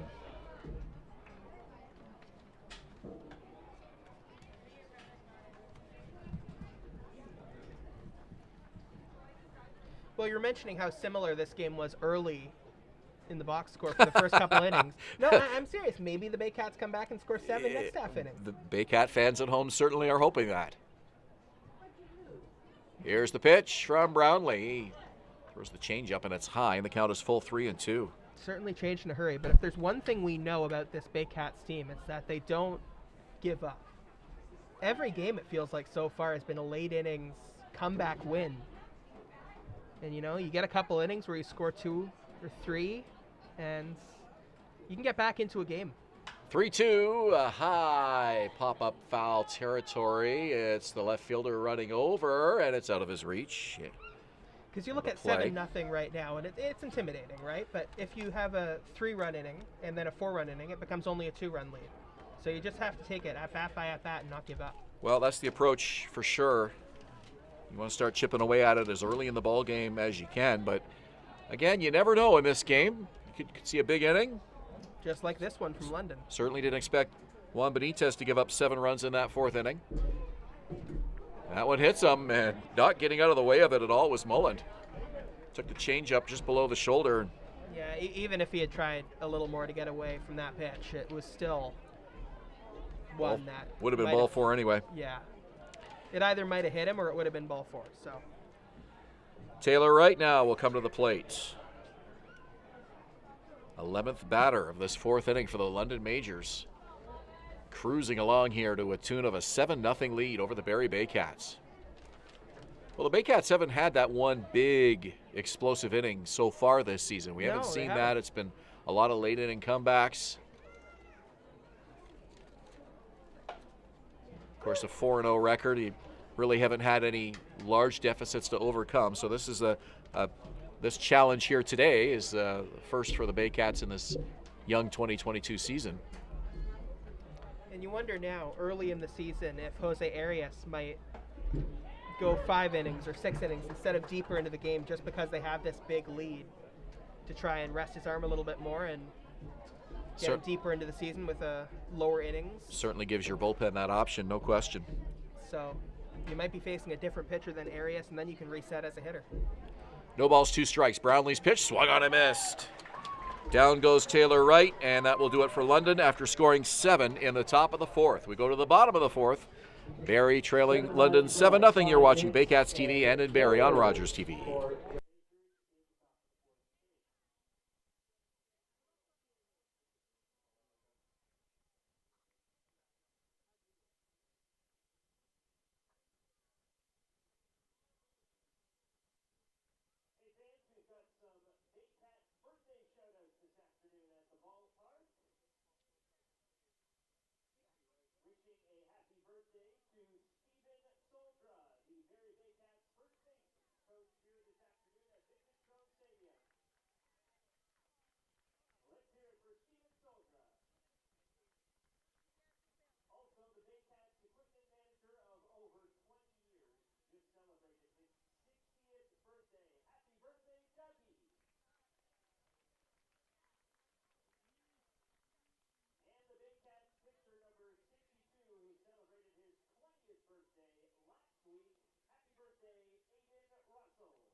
Baycats batting for the first time this inning after giving up 7 runs in the previous half inning. Talking in the break, it was a tough inning, and they can still battle back. Still only the 4th inning. Saw Dalton Brownlee last half inning. Could maybe see Max Loishko's first appearance of the season.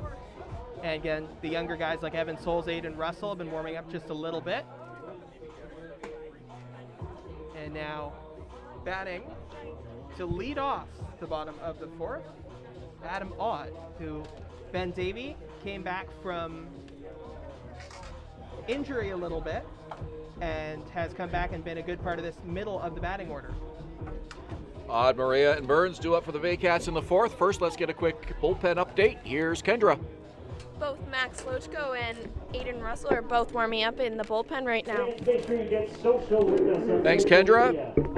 As Jose Arias will come out and work the bottom of the 4th here for London to face Odd, second plate appearance for the Baycat second baseman this afternoon. So that confirms what we thought maybe about Max Loishko coming in. I'm a bit surprised it's happening this early because you want to get as much of a look at Dalton Brownlee as you can. But Josh Matlow trying to stay in this game as well, and you want to see what you get out of Loishko as well, potentially.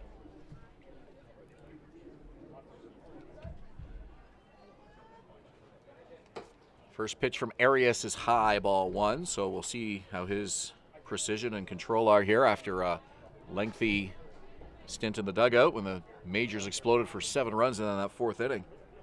And thanks to Kendra for the update.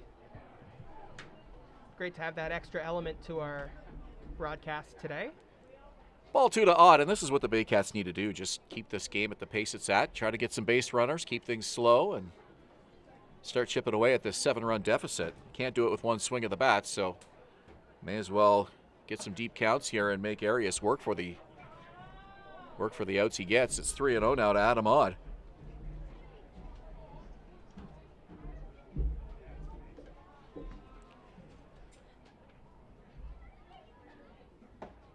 Called strike with Odd taking all the way. Arias has thrown just 51 pitches, 30 strikes. 7 runs, 7 hits for the majors.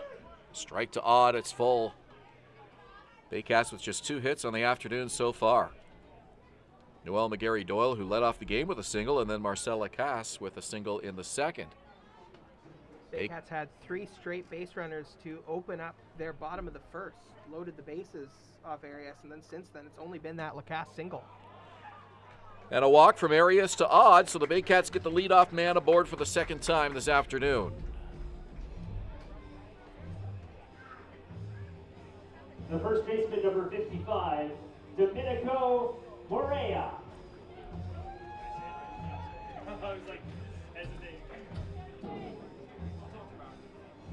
Morea 0 for 1 so far this afternoon, grounded into a 6-4-3 double play to end the threat in the first.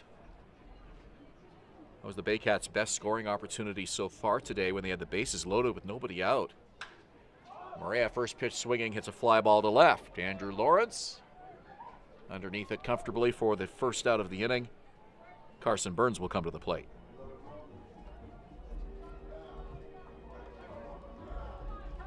The shortstop, number 3, Carson Burns.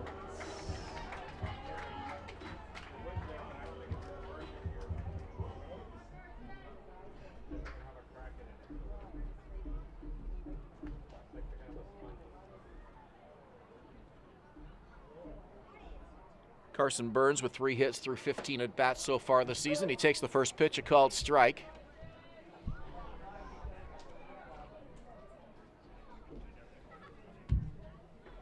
Taylor Wright at first, holding on Adam Odd. 1 out here in the inning. Arias to Burns. Inside corner, a strike, and it's 0-2.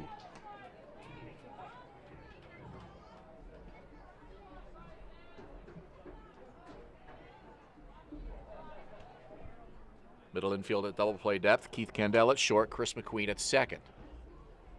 They'll be ready for a ground ball. Here comes the 0-2 pitch on the way from Jose Arias, and he wastes one high and away. Trying to get him to chase on that pitch. If you're trying to get that ground ball, you usually pitch it fairly low in the zone.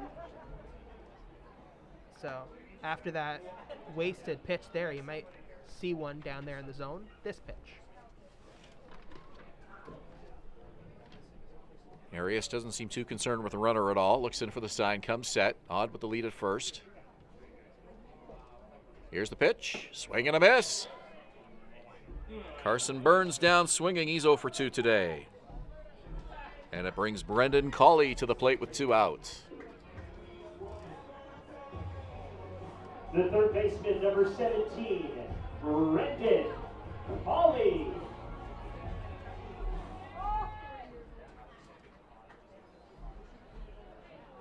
Four strikeouts today for Jose Arias.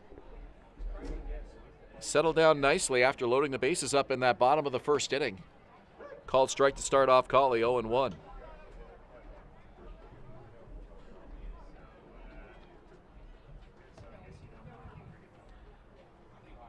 Arias has retired 10 of 12 since loading the bases in the first. Settling into a nice groove here for the majors. It's been fouled off to the right side, and it's 0-2 to Brendan Cauley, the third baseman.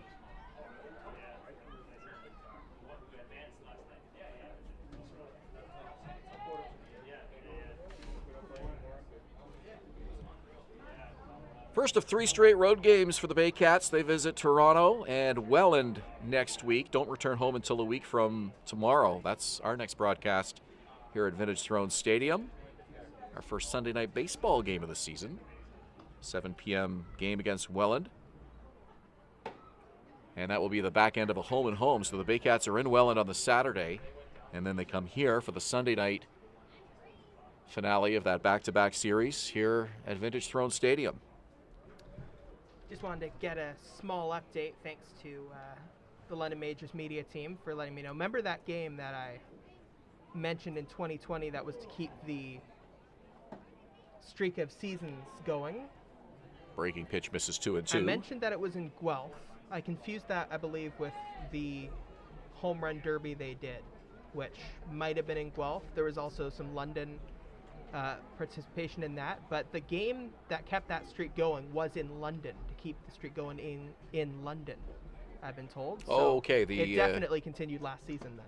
Because I believe it's the oldest ballpark that has been continually in use. So it continued in 2020 with that game, and then it continued again last season because the Majors took part in the season. So apologies for that mistake. Thank you to the London Majors team for the heads up. That is a very notable distinction that they're quite proud of in London.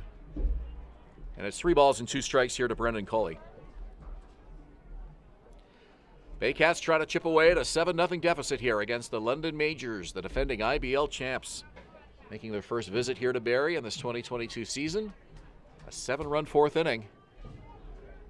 The story of this ball game so far. Barrie with 1 on, 2 out here in the bottom of the 4th. Jose Arias to Brendan Cauley. Runner goes, pitch fouled over the screen. On in motion with a full count and 2 out in the inning.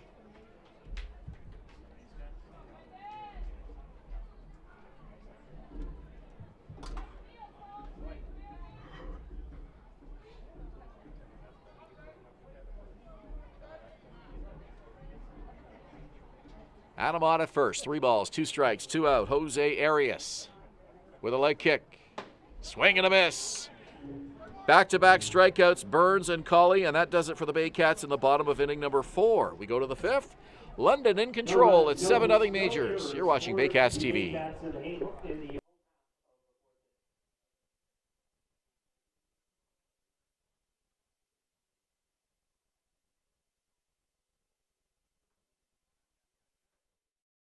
BarrieToday.com. Local news, weather, Baycats scores, and more. BarrieToday.com. Your community, your news. The Canadian Brewhouse is a one-of-a-kind Canadian-themed sports bar. Stop by and enjoy live sports action and an extensive menu with amazing food and drink specials. Just off the 400 at Park Place in Barrie. Join the Canadian Brewhouse after the game. I'm Christina De Palma, and whether you're looking for help with small claims court, a problem with your tenant, a traffic ticket, a notary, or looking for mediation, De Palma and Associate Legal Services can help. Know the rules, know your rights, solid advice.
Welcome back to Vintage Throne Stadium here. Absolutely brilliant day. We're looking at the clouds just above, and it's really, really just a nice blue sky, a few white clouds.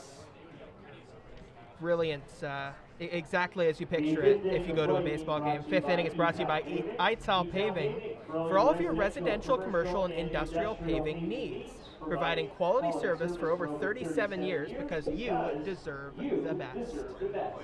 You said that almost perfectly exactly synchronized in stereo with Rob Daniels. Well done. And one big inning is... now everybody knows about ITEL Paving. There you go. One big inning for the Majors is all they've needed so far in this 7-0 lead as we go to the 5th. Dalton Brownlee, the second pitcher of the afternoon for the Baycats, back out for his second inning of work to face Starling Joseph, Phil Whalen, and Kieran Bowles.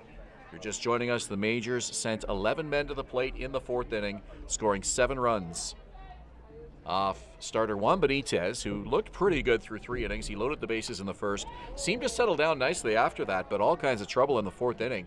Couldn't get out of it. So now the Baycats seeing what they're going to get out of Dalton Brownlee and probably Max Loishko, the 2 pitchers remaining on the roster with the team right now who did not pitch in the first 4 games of the season.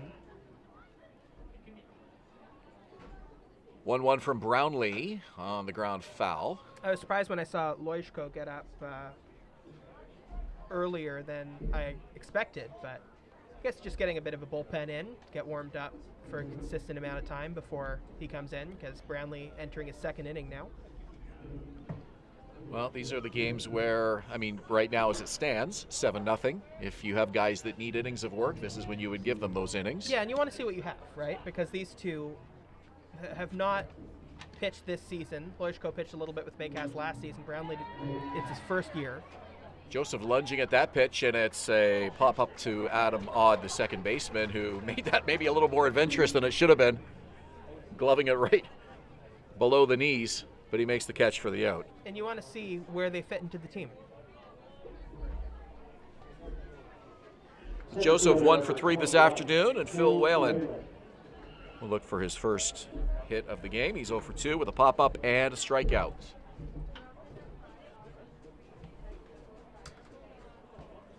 It's a really nice Saturday afternoon here at Vintage Throne Stadium as we have still low humidity. We're really not into those hot, muggy summer days just yet. And there's only a handful of these 4 o'clock starts on the schedule this afternoon, or this season, excuse me. And then the games move to 7 o'clock starts on Saturdays and Sundays the rest of the summer when the temperature really starts to heat up. And there's a list of all the Saturday afternoon home games that start at 4 under the Junior Baycats part of the Baycats website. Yeah, after today, there's only 2 more 4 p.m. starts. We've got Kitchener on July 23rd and then London again on August 13th. The rest of the games are Saturday night games, and then we've got the Sunday night games too this season that we mentioned. 4 of those on the schedule for the Baycats. The first one next Sunday against Welland. I'm really interested to see what those Sunday night crowds are going to be like, Patrick. We'd had Sunday night games here many years ago, swing and a miss, strike 1. And the Sunday night crowds seem to work well for those that like to get away, maybe leave town for the weekend and then come back Sunday afternoon and can avoid the traffic with a Sunday night ball game. And then by the time you do hit the road, the traffic situation's a lot better for those that live outside of Barrie. 2-1 fastball is fouled high over to the trees right side.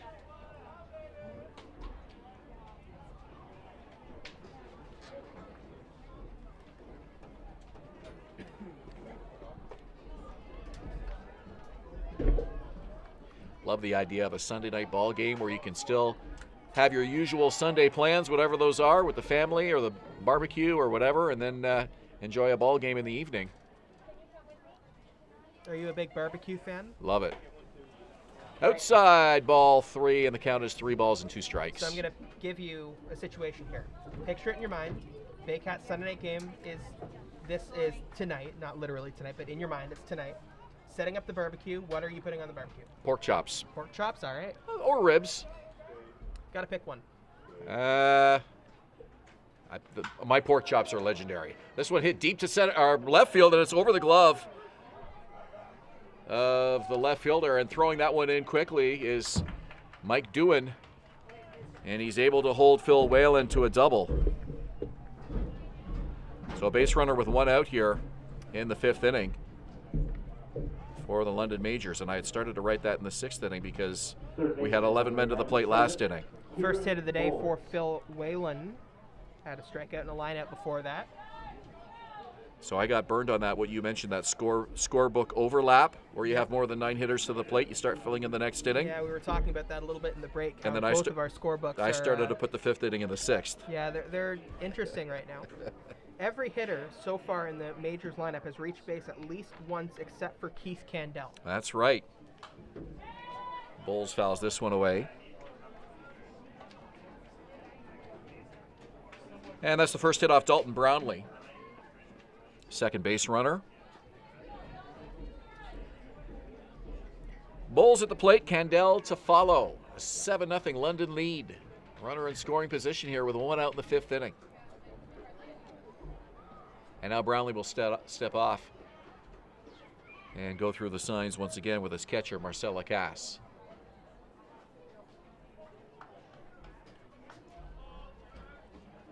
Check on the runner. And the 0-1 pitch.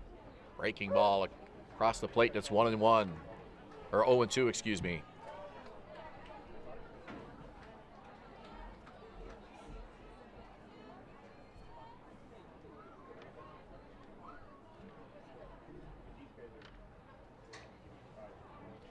Oh, 2 pitch, and that's high, and it keeps the at-bat alive. 1 ball, 2 strikes to Kieran Bowles.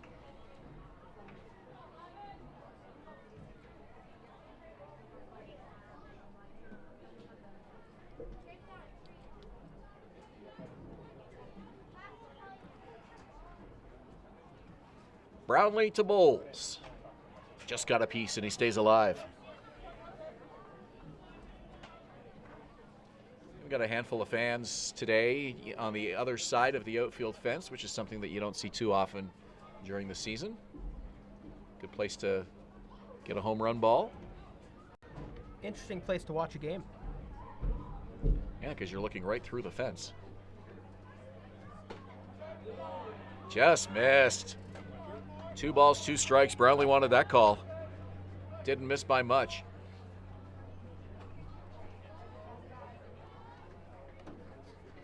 Bowles is doing a good job to battle back into this at-bat.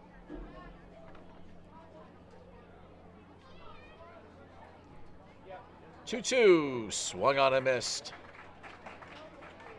Second strikeout for Dalton Brownlee this afternoon. It brings up the number 9 hitter, Keith Candell. Out-of-town scoreboard today, there are 3 games across the league. 2 of them are final. Shortstop number 12, Keith Candell. Welland beat Toronto 10-9 in a high-scoring game, and then Guelph beat Brantford 10-4. So Guelph was the home game in that one, or the home team in that one, excuse me. Welland the home team in the other one. So both home teams winning those games. And this is the 3rd game, the only one still in action. London over Barrie, 7-0. So Welland remains undefeated. With that win, their record improves to 4-0, and the Baycats 4-0 record in jeopardy here with a 7-run deficit. 5th inning, still lots of at-bats and innings, but so far it's been all London here this afternoon. The big 7-run fourth, the story of this ball game. Looking to add to that lead with Keith Candell at the plate and a runner in scoring position. 2 out, top of the 5th inning. Well, you know your lineup is deep when your number 9 hitter batted .304 last season. Yeah. 27 games. 2-0 to Candell, and it's a called strike. Good job, by the way, for Brownlee to battle back as Bowles extended the at-bat in that last one longer than Brownlee had planned, but he kept with it, got the strikeout. Swing and a miss, and the count is 2-2. He's got strikeout stuff, Dalton Brownlee. We're seeing that pretty consistently now. And if he puts it together this season, it could be a really good season for the young right-hander. Had lots of heat on that 2-1 fastball to even the count. 2 balls, 2 strikes. Let's see if he comes back with it. Takes a big breath. 2-2 pitch. He went off speed, and the pitch is fouled off by Candell to stay alive. Well, you look at this London lineup, and they are the defending champions, but only 3 players from last year's championship club in the batting order today. Candell being one of them. Brownlee, the veteran, is the other, and then Chris Mcqueen. The credit to their scouting that they've changed almost the entire lineup from the normal lineup. Noel McGarry-Doyle in center field makes the catch, and that is the 3rd out of the top of the 5th. We go to the bottom of the 5th inning with London on top, 7-0 here at Vintage Throne Stadium.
Fans, Baycats tickets are now available for every game at Vintage Throne Stadium this season. Head to barriebaycats.com/tickets to buy online or find a location close to you to find deals today. As we head to the bottom of the 5th inning, I'm Ben Davy along with Patrick Melbourne and Kendra Doyle, our sideline reporter. Baycats with some work to do, down 7-0. Just 5 base runners in the afternoon, 2 hits. Jose Arias on the mound for the London Majors. He has been cruising since loading the bases in the first. And he'll work to Marcela Cass, Brandon Hillier, and Noel McGarry-Doyle in the bottom of inning number 5.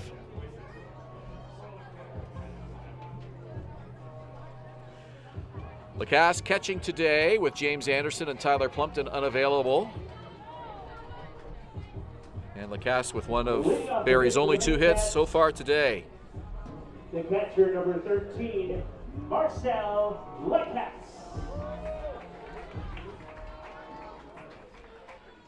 Talked to Lacasse on Thursday night. Boy, he is happy to be back here in Barrie. Absolutely loves it. It's like a second home to him. Former Quebec Capitale, played for the Ottawa Titans. Gets a chance here to return to this team that he loves so much in 2022. Good part of this batting order last season. Mostly a third baseman, but also a catcher. Arias' pitch is high and away. 2 balls, no strikes. 7 runs, 8 hits for the Majors. They've stranded 6. No runs, as mentioned, just 2 hits for the Baycats. They've stranded 4. Certainly going to need to do more offensively in the second half of this ball game. It's hard to think with how long this game's gone on that this is only Lacasse's second at-bat. Yeah, feels like everybody's been through the order 4 or 5 times already. Doesn't it? This game had a lot of similarities. We mentioned it was pretty much a mirror scorebook until that fourth inning when London exploded for 7 runs. 2-1, swing and a miss.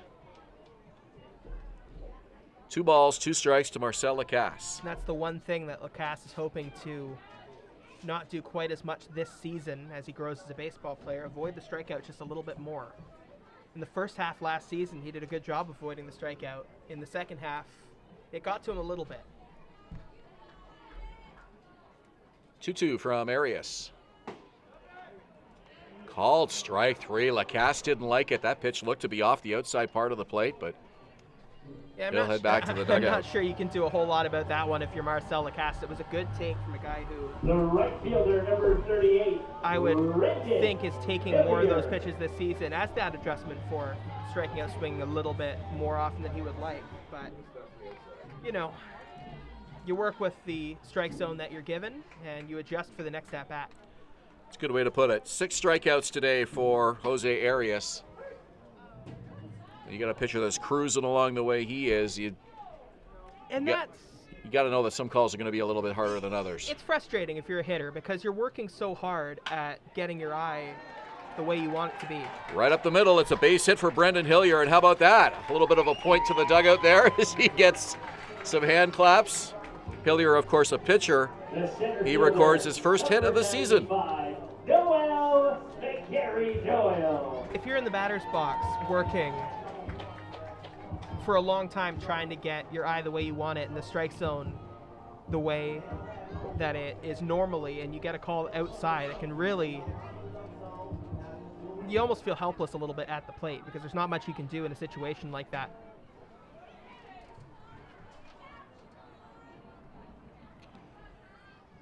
Brandon Hillier is now the Baycats' leading hitter with a .500 average. How about that? 1 for 2 on the season. Should we just pull him out of the game now and let that .500 average stand for the season? That would drive everybody else crazy, wouldn't it? It would. And it would bring discussions on whether you want to use like minimum amount of at-bats for that stat when it comes to the official leaderboards. He'll get more at-bats, I'm sure, as the season goes on. And now if he gets more at-bats and it stays at 500, then he'll just be at the top. He might be the Baycats' Shohei Ohtani. You never know. There you go. Be in the game one way or another. 1-1 pitch. Swing and a miss. Noel McGarry-Doyle, 1 for 2 today.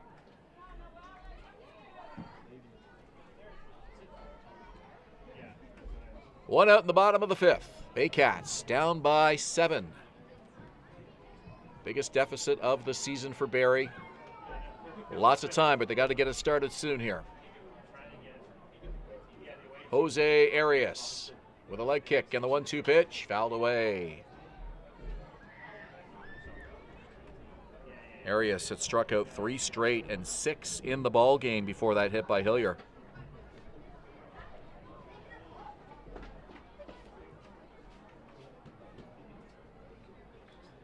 Five strikeouts total in the game for Arias.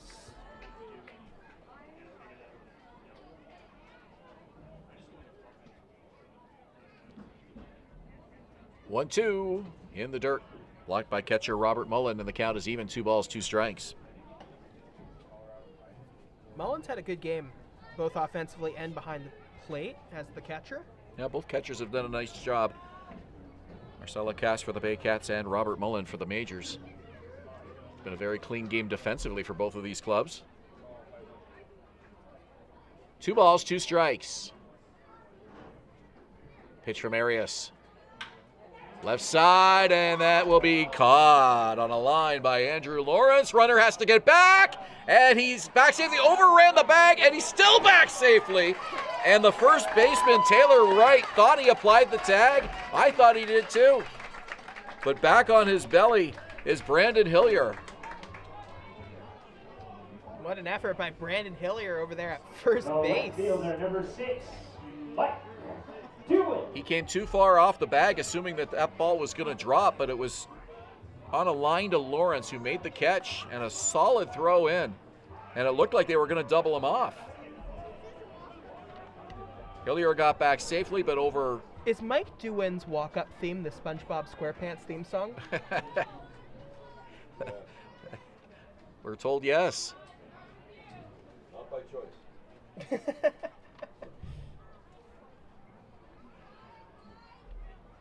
Well, that sounds like a team prank to me. First game of the season. I would walk up to the SpongeBob SquarePants theme song. Wait. That could be something I could get used to. We've seen pitchers carry the Dora the Explorer backpack in from the bullpen. The first game, that sort of thing. This is Mike Dewin's first game for Barrie here today. So somebody having a little fun with the walk-up music, I guess. No balls and 2 strikes.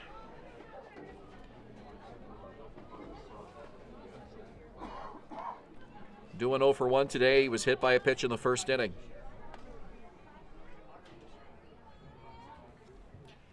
Hillier at first base, 0-2. 2 out in the inning. Called strike 3. Breaking pitch, catches the plate. Doing frozen. And that will do it for Barrie in the 5th. We go to the top of the 6th inning. Patrick Melbourne to call it for you.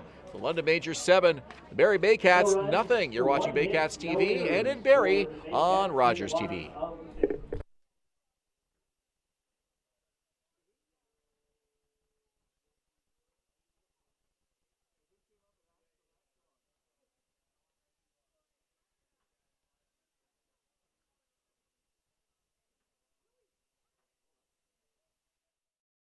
BarrieToday.com. Local news, weather, Baycat scores, and more. BarrieToday.com. Your community, your news.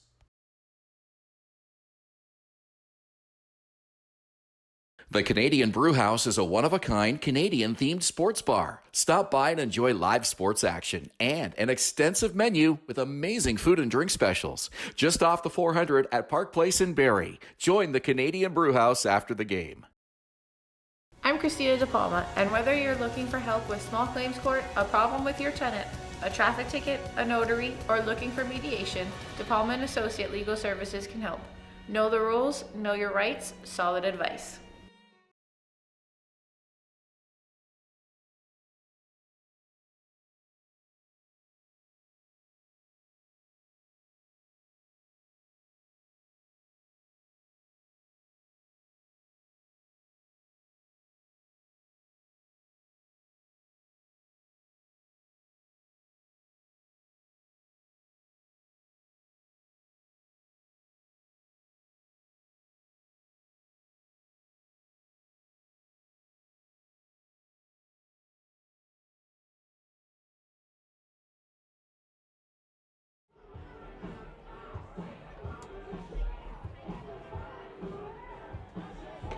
We're at Vintage Throne Stadium in Springwater with the Majors on top by a score of 7-0. Our top of the sixth is brought to you by the Canadian Brew House. Our house is your house. And at the mic to call innings 6 and 7 is Patrick Melbourne. Thank you very much, Ben Davy.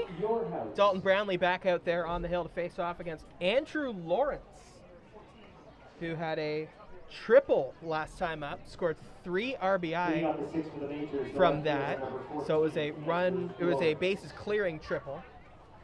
First pitch from Brownlee to Lawrence is hit to the right side and right center field. That one's going to get down and go for extra bases. Moving over to field, it is Hillier. He throws it in. It's not going to be extra bases. What a job by Brandon Hillier to throw it to exactly the right place and hold Andrew Lawrence to a single on a ball that almost got to the wall.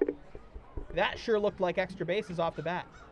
The second baseman, number 6. And Hillier, a pitcher, as we mentioned earlier in the ball game, not a guy who's expected to get a whole lot of opportunities defensively in the outfield this season for Barrie, but called upon today with the absence of Brant Fianfatti and Jake Wilson. And you're right, a really nice play. He read that ball well and got a good strong throw in as well. So here's Chris Mcqueen, lefty against the righty pitcher. First pitch to McQueen's outside. Lawrence taking a big lead off first base.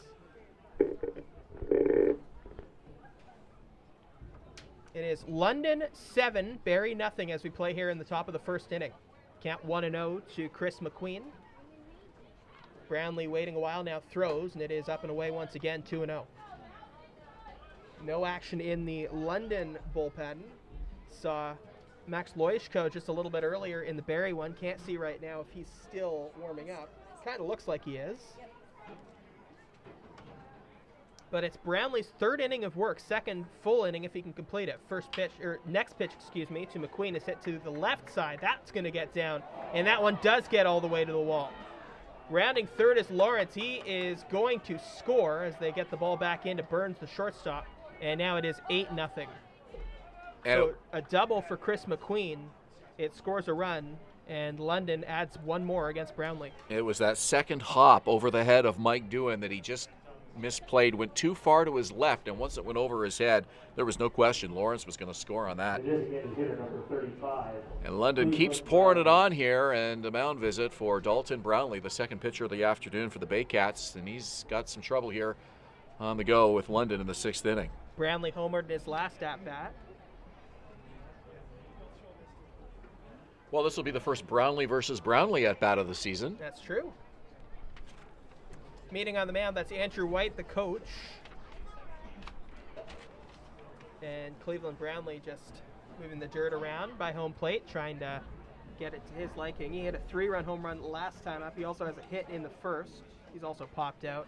Entered today with a .455 batting average.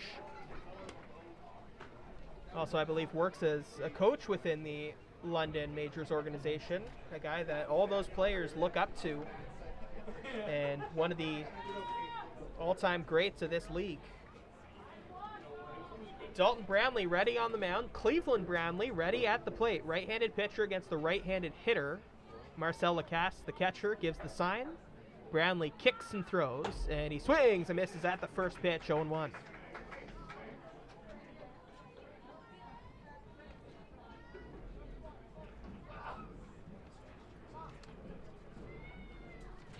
Chris McQueen taking his lead off second. Nobody covering the bag, so he can't throw back there.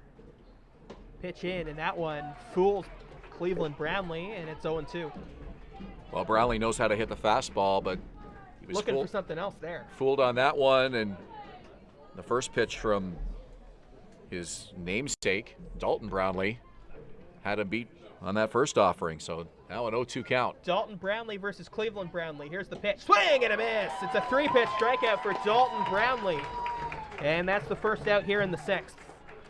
Well, that was exactly what the Baycat rookie needed, and that pep talk by Andrew Wright, I'm sure, had something to do with it. Just to settle him down a little bit, tell him, trust your stuff.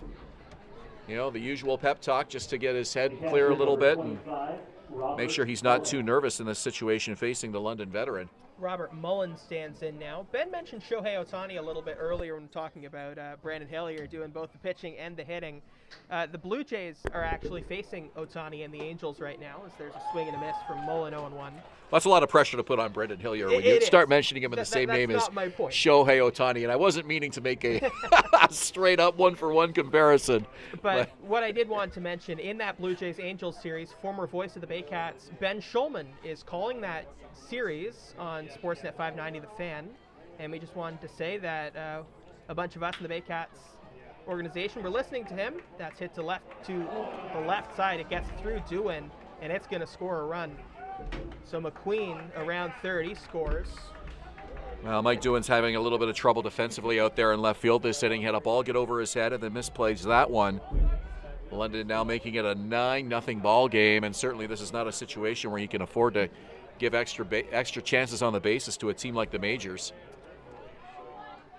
Anyway, we were listening to Ben Schulman call that game as we listened to him call so many Baycats games, and he did a fantastic job, and we wanted to say congrats on getting that opportunity to Ben Schulman. I agree. He sounded like a veteran at the microphone at the Sportsnet studios calling that game in Los Angeles, which I'm sure isn't easy to do when you're in studio calling a game. You're not even at the ballpark, but he made it sound like he was there, and really a nice job.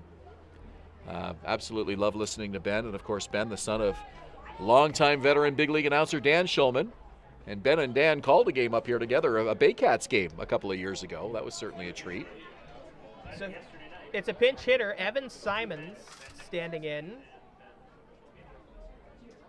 So Simons, the first pitch from Brownlee is fouled away. Something about Ben's who enjoy announcing baseball. Ben Nicholson-Smith was the color announcer last night. Ben Schulman at the mic. Filling in for Ben Wagner. That's right. And myself, I can brag as being Ben Schulman's both predecessor and successor here at the booth, as I've had stints with the Baycats sandwiching his tenure here. That's a strike, 0-2.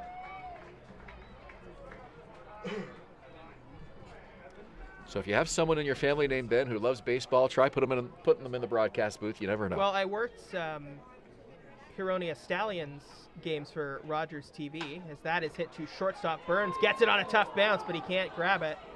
It's going to get down, and now there are 2 runners on again with 1 out here in the 6th. So I did, at this Barrie Sports Complex, games for Rogers TV for the Huronia Stallions, and I worked with Ben Brown on that.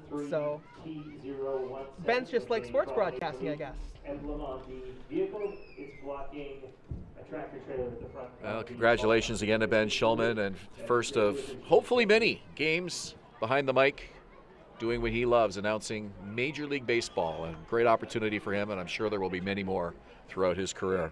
So here's Starling Joseph. Now pinch hitting for the Majors.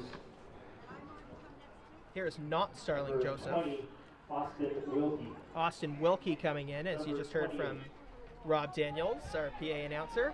So Wilkie, the second straight pinch hitter, and he pops that one really, really high and really, really foul. Over near the concession area. Roop Chanderdad going to his bench in the 6th inning here, getting some at-bats to some of the bench guys here this afternoon. Not a bad idea with a 9-run lead.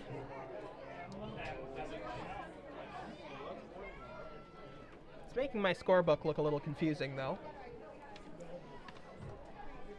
The 0-1. That is a base hit. Right field. Bases are going to be loaded as Wilkie reaches first. Throw to second is too late to get Evan Simons. He's into second. And Robert Mullen into third. Boy, Hillier looks really confident in right field, and you mentioned him not being an everyday outfielder, obviously. Pitching is what he does, but he looks really good out there. Even just the way he fielded that ball off the grass, very confidently, got the good, strong throw in at second base. Actually ended up being a close play at second base. With Robert Mullen on third, Evan Simons on second, and Austin Wilkie on first. Baycats go to the pen. We'll have info on who it is. That is Max Loishko. Spoiler alert. We'll have more info on him in just a moment. You're watching Baycats TV and the Baycats on Rogers TV.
Welcome back. Max Loishko on the mounds, making his first appearance of the season. Loishko, a Barrie native, turns 22 this summer and second season with the Baycats. Last year, no record and 5 relief appearances for the Baycats. Stands a towering 6'5", 235-pounder. Barrie's third pitcher of the afternoon for Josh Matlow. He was best against the Hamilton Cardinals last season. Pitched a couple of games against them and didn't give up any runs. Now faces this tough London order with the bases loaded and only 1 out. Now, this is his first time facing the London Majors as well. He didn't face them last season, so situation here where you want to just treat them like any other team. Yes, this is a powerhouse ball club, and they've exploded offensively here this afternoon. Oh, and that one hits Whalen. So a run comes in, and it's 10-0. Robert Mullen is the run crossing the plate. Evan Simons goes to third, Wilkie goes to second, and Whalen over to first on the hit by pitch. So it just has not been the Baycats' day so far. It's 10-0 in favor of London.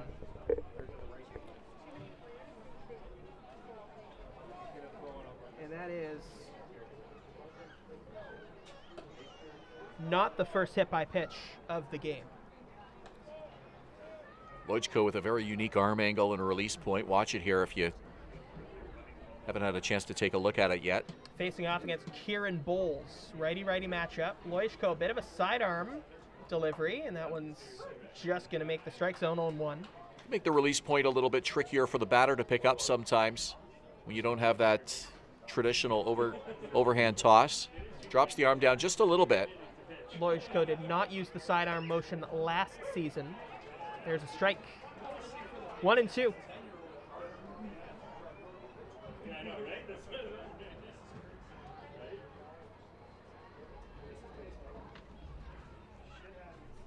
Here's the 1-2.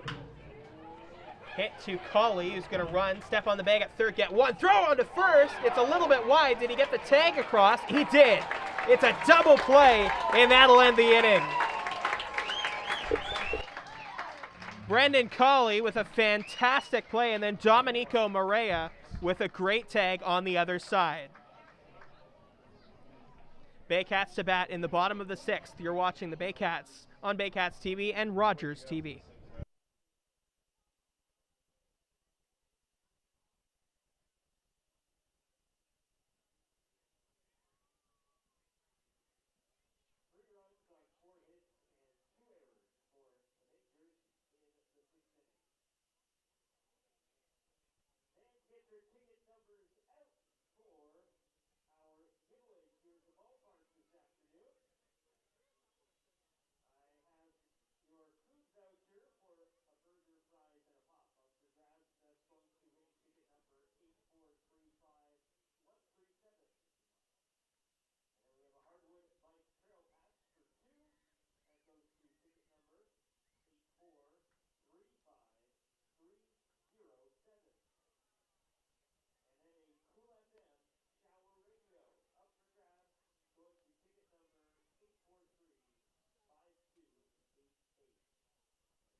Ryan Rio to lead things off here in the bottom of the 6th inning.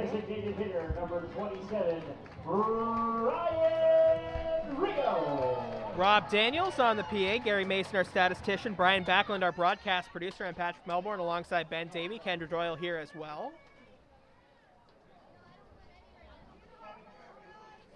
London Majors bullpen starting to see some activity for the first time today. Nobody really throwing yet, but a couple of people getting up. Kendra notes that they're throwing a football, so maybe not super serious stuff going on over there. First pitch to Ryan Rio is a strike, 0-1. Rio has walked and grounded out. Here's the pitch. Hit down the middle, not deep. Moving over is the shortstop. He's going to call everybody off and make the play. That's Keith Candell. So one away here in the 6th. That'll bring up Adam Odd. As you might imagine, based on the pinch hitter's last half inning, there have been a few defensive changes for the London Majors, and we're trying to figure them all out as we go across here. So bear with us as we figure out what's going on. Well, Austin Wilkie came on to hit for Starling Joseph, the right fielder. We can tell you Wilkie is in for Whalen at center. Whalen moves from center to right. Starling Joseph came out of the game when Wilkie pinch hit. Evan Simons came on to pinch hit for Taylor Wright, trying to figure out where he might be on the diamond right now, if anywhere. First pitch to Adam Odd is outside, 1-0. Jose Arias still on the mound for the London Majors, facing off against Odd. 1-0 is grounded foul.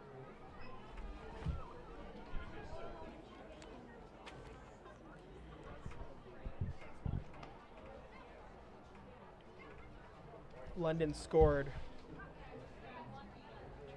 4, 5, 6, 7 in the 4th, and then another 3 in the 6th.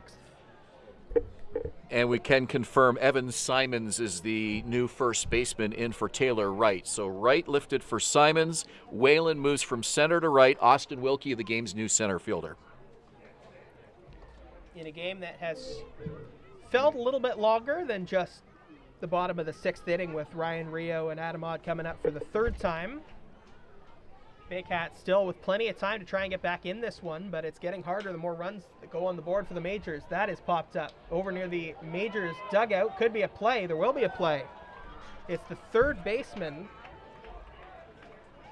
Kieran Bowles, moving over and making that play for the 2nd out. First baseman number 55, Domenico Morea. So here's Domenico Morea.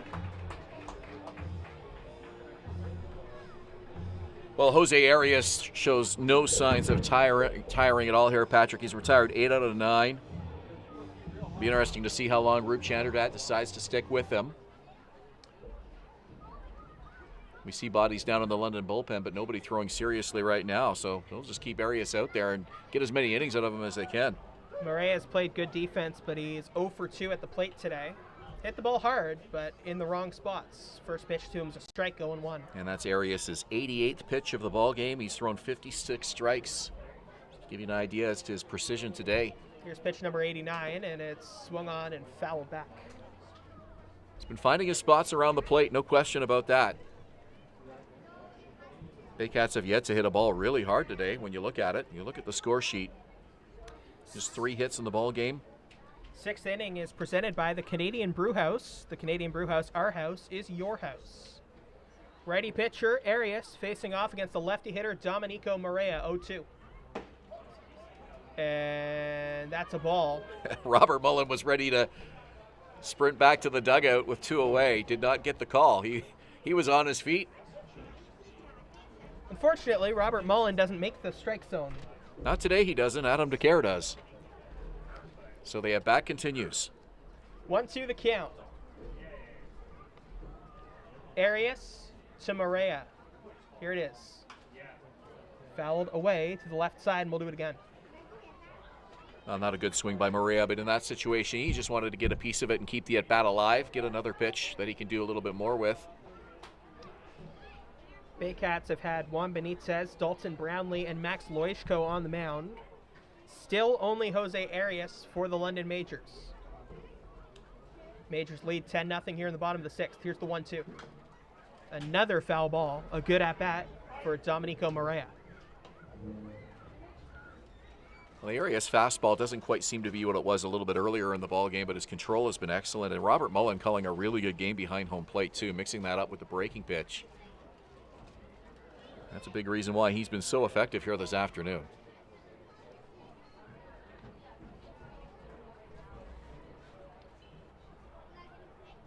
Defense playing traditionally. Here's the pitch. That is hit to third. A good play, and throwing over to first is Bowles, and making the catch is Simons to retire the side. We head to the 7th. It's London 10, Barrie 0. You're watching the Barrie Baycats on Baycats TV and Rogers TV.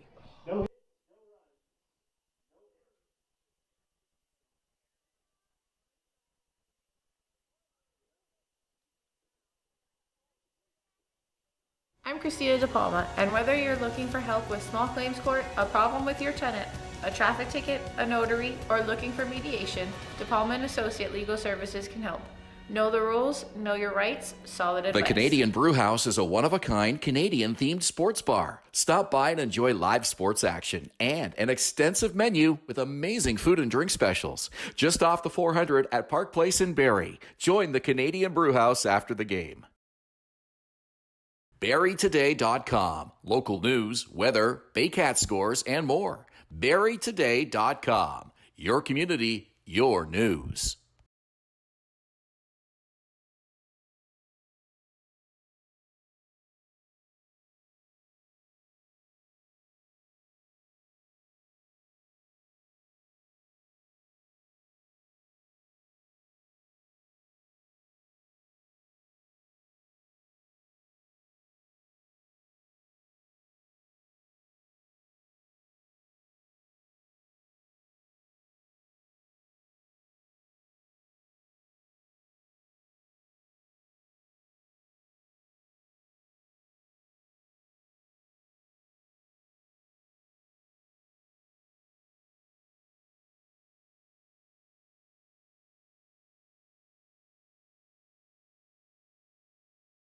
Back live at Vintage Throne Stadium in Springwater with the Majors on top by a score of 10-0 over the Barrie Baycats. And our 7th inning is brought to you by Firehouse Subs, Barrie and Aurelia.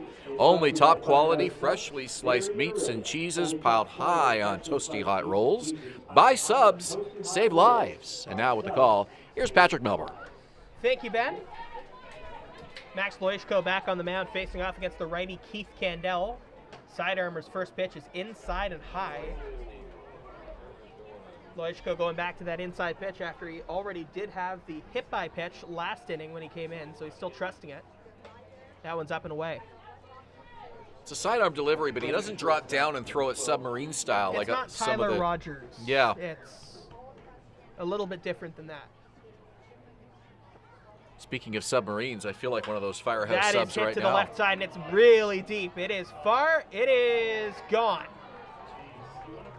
Keith Candell, who was the only batter in this lineup to not reach base to this point, just hit a home run over the left field fence, and it's 11-0. And look at that youngster running out towards Highway 26. Be careful, kids, out there by the road. But boy, Candell got all of that. Power in the number 9 spot here for Roop Chanderdat and the Majors. And a happy kid, but the rest of the Baycat fans here unhappy as the lead is now 11. Candell goes deep, and that'll bring up Andrew Lawrence, the leadoff hitter. First pitch to Lawrence is swung on and either missed and it went straight back, or he just got a piece of it and it went straight back. Loses the helmet, but gets it back on now and stands back in the batter's box. So solo home runs today by Robert Mullen and Keith Candell, and then the big bomb, the 3-run jack by Cleveland Brownlee. That was the 13th hit of the day for the for the Majors. That's hit to the second base side. Nice play by Adam Odd. Odd moving back and making the catch for the first out. Yeah, that was a real awkward position that Odd had to get in as he was backpedaling there. Stayed with that ball nicely. Not much of a wind here to deal with either, so that certainly helps. Second baseman, number 6, Chris Baycats McQueen. only have 3 hits tonight. Not what they were hoping for in their 5th game of the season. They won the first 4, but are down by a lot right now in the top of the 7th inning. First pitch to Chris Mcqueen is a strike, going 1. And, we were chatting about this between innings, and, given this is not the Baycats' everyday lineup, it looks a lot different when you don't see Jake Wilson's name there and you don't see Branfy Infante there, and even Tyler Plumpton, who have been hitting really well. James Anderson. Of course, him as well. But, the lineup has to do more than this against the London Majors. You won't beat London with 3 hits, ever. Left center field, moving over is Noel McGarry-Doyle, calls off Mike to win and makes the catch 2 away. And there are some good bats in this order. I mean, take nothing away from the guys that are in action here today. But certainly there needs to be more offensive output against a team that's not going to give you a lot of chances. And London today has just done what they did all of last season. And again this year, they definitely look like the team to beat in the IBL. Majors number 15, Dan Perrier. So Dan Perrier comes in to pinch hit for Cleveland Brownlee, who ends up going 2 for 4. He had a pop out and a strikeout, but he also had a 3-run home run and a base hit and ended up going to 3rd in the first. So a good day for Brownlee. First at bat for Perrier, and he big swing in his first at bat. 0-1. We won't have to worry about defensive changes. Brownlee was the DH. Perrier hits it on the ground to the third base side, but foul. Cauley grabs it in foul territory. Throws it back to the Baycats dugout.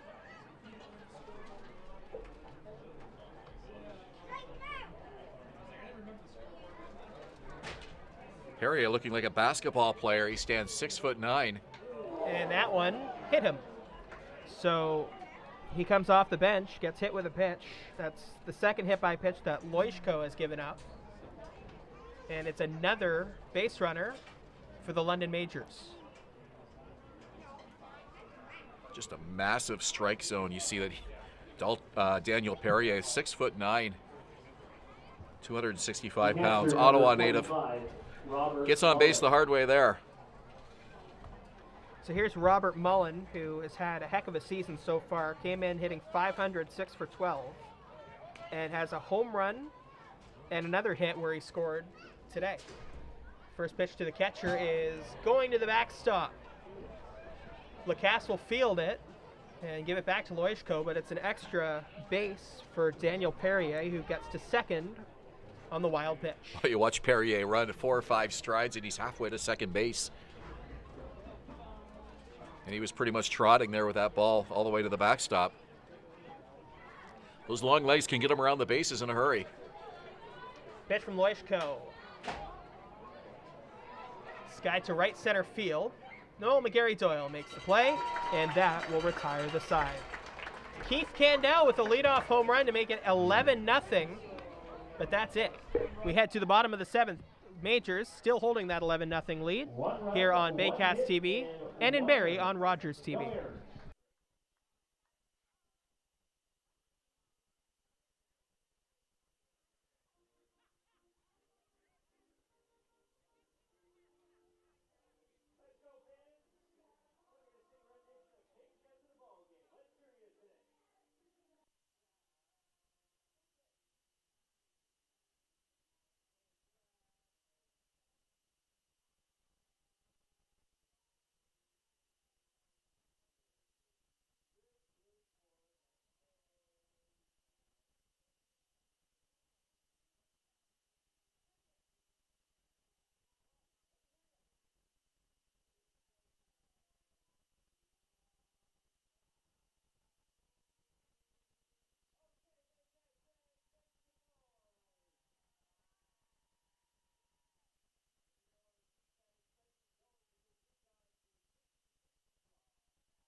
Jose Arias back on the mounds as we head to the bottom of the 7th inning. Bottom 7th brought to you by Baycats tickets, which are now available for every game at Vintage Throne Stadium this season. Head to barriebaycats.com/tickets to buy online or find a location close to you to find deals today. London Majors leading by a touchdown, an extra point, and a field goal. And to call the bottom of the 7th for us is Patrick Melbourne. So you've mentioned basketball with the height there, and now you're mentioning football. Take your have shoes you called off. Basketball and football before? No, I haven't. And that's actually, that's on my, not basketball so much, but it's on my bucket list to call a football game somehow, someday. I'd love to do that. So I did analysis for the Stallions, like I mentioned, for football. And then I did call basketball play-by-play for George Brown College once. So I have called both those sports. It would be fun. It is fun. Yeah. Football especially, for whatever reason. If Toronto Argos are listening, give me a call. Carson Burns in there for the first at bat at the bottom of the 7th. First pitch is a strike. Burns has flown out and struck out. Batting for the 3rd time today.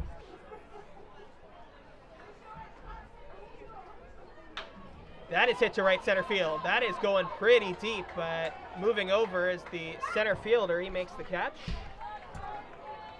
And Phil Whalen, who is in right field now, moving over and making way for Austin Wilkie, who came in as the defensive replacement center fielder later in the game. So it's Wilkie who makes the catch. And Brendan Cauley stands to the plate. I have to think that calling basketball would be a lot like hockey because there's continuous flow on the floor at all times. It's about as different from this as you can get, to be honest. Yeah. Football, kind of like baseball. You got a lot of action and then nothing, and then a lot of action and then nothing. But when everything's moving in football, it's moving in a hurry. Up and in.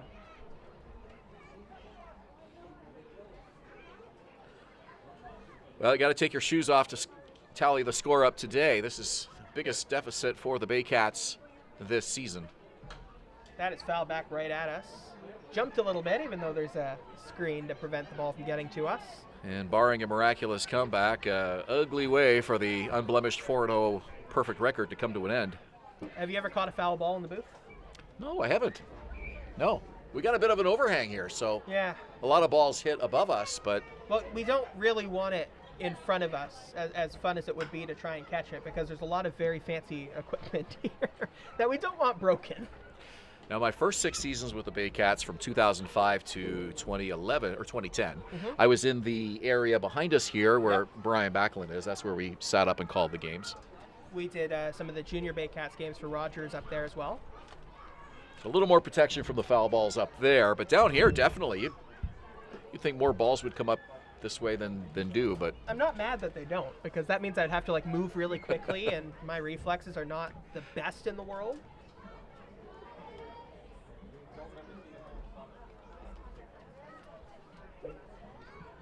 Cauley 0 for 2.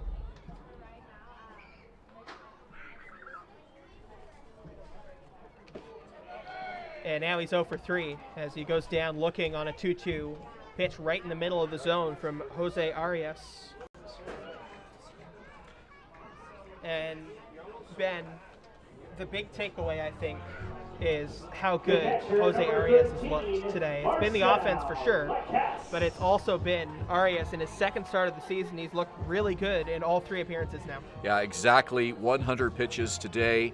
You saw his fastball there, still has plenty on it. 65 strikes of 100 pitches, 14 strikeouts.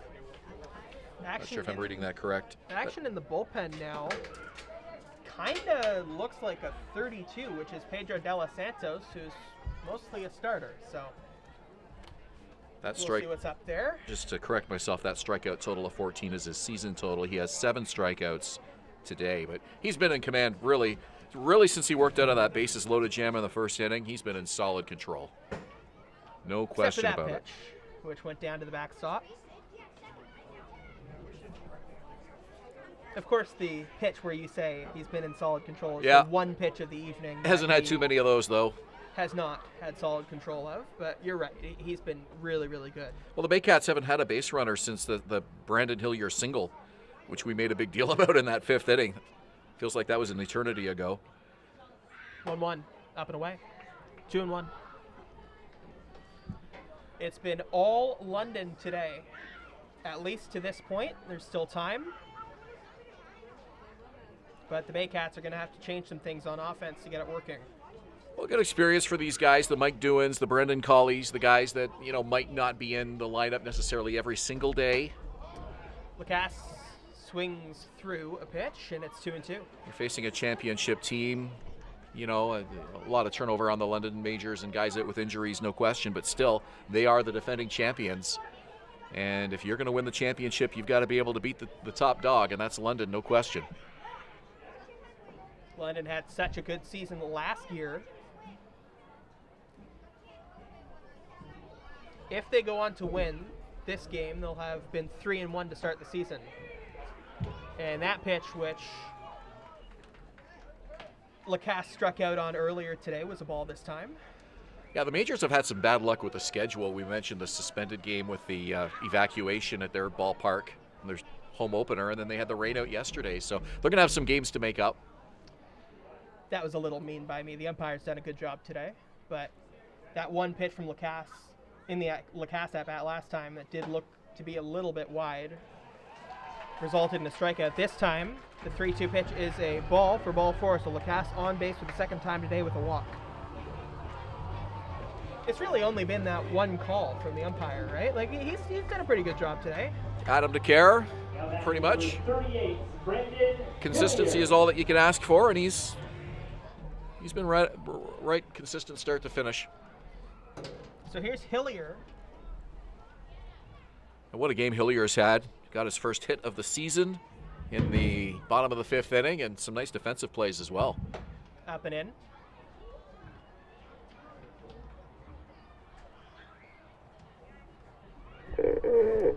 We mentioned that there was some activity in the London Majors bullpen. With more on that, here's Kendra Doyle. Warming up in the Majors bullpen is Pedro de Los Santos. So De Los Santos, who was a starting pitcher for all of last season, it felt like, is in the bullpen potentially to close this game. He was the best pitcher in the whole league last season, Ben. Yeah, not used to seeing him in a relief role, but that might be the case here, just to get him some innings. We'll see.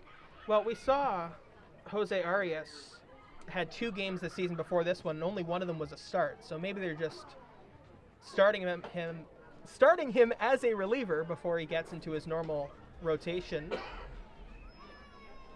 And according to Point Streak, he has not seen any action so far in 2022. So this would be a first, maybe just stretch him out a little bit before the big start, maybe. Definitely a good situation to do that with an 11-run lead. But yeah, 7-2 record for the London Majors last season and a 2.19 ERA. So hard to argue anybody was better than that last season except in the league. maybe Owen Boone, who is also on the London Majors. Here's the 2-1. That is fouled away. Hillier working another long at-bat.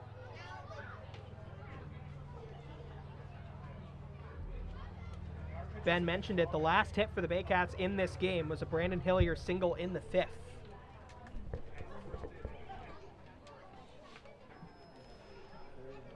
Well, if we see De Los Santos come in, he'll be the 3rd Dominican pitcher. These two teams today, Arias from Santiago and Benitez from Santo Domingo. 2-1 is hit up the middle for a base hit, and Brandon Hillier's done it again. Second single in 2 at-bats for Hillier. It's the first hit since his last at-bat, and the Baycats suddenly have 2 base runners on in the 7th. You're thinking Baycats player of the game, aren't you? I'm thinking maybe he has to be at this point. Brandon Shohei Ohtani Hillier. Well, you said it first. 2 of Barrie's 4 hits. He's been really good defensively, really good for a guy who doesn't play the outfield every day. He's looked very confident out there. I don't know what more he could do. Tough pitching, too. So what Brandon Hillier is doing today is not only doing a good job in a fill-in role, but also telling this coaching staff that if they need an outfielder on any game, he can look pretty good. First pitch to McGarry Doyle is down low 1-0. Not to be critical. That's not our job, but it is what it is. You look at the Barrie lineup today, there's nobody else on here that you could possibly make a case for having a better afternoon than Brandon Hillier. You just can't. So it is what it is, and he's certainly done his job today.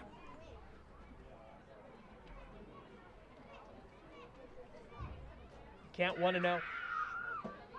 McGarry Doyle takes a pitch, and it's in there for a strike. 2 on, 2 out. We're in the 7th inning. McGarry Doyle at the plate. Mike DeWin on deck.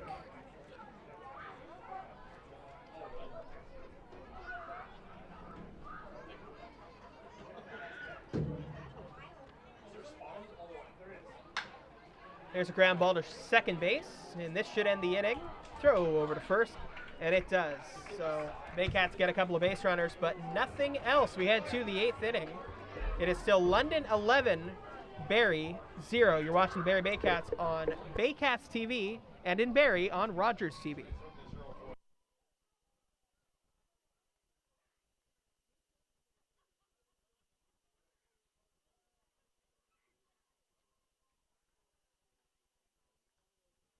Visit Alliance Billiards and Sports in the northeast end of Barrie. A fun, friendly family environment offering pool, darts, karaoke, and live entertainment. Enjoy a large variety of delicious food and drinks on the patio. You'll come as a stranger and leave as a friend.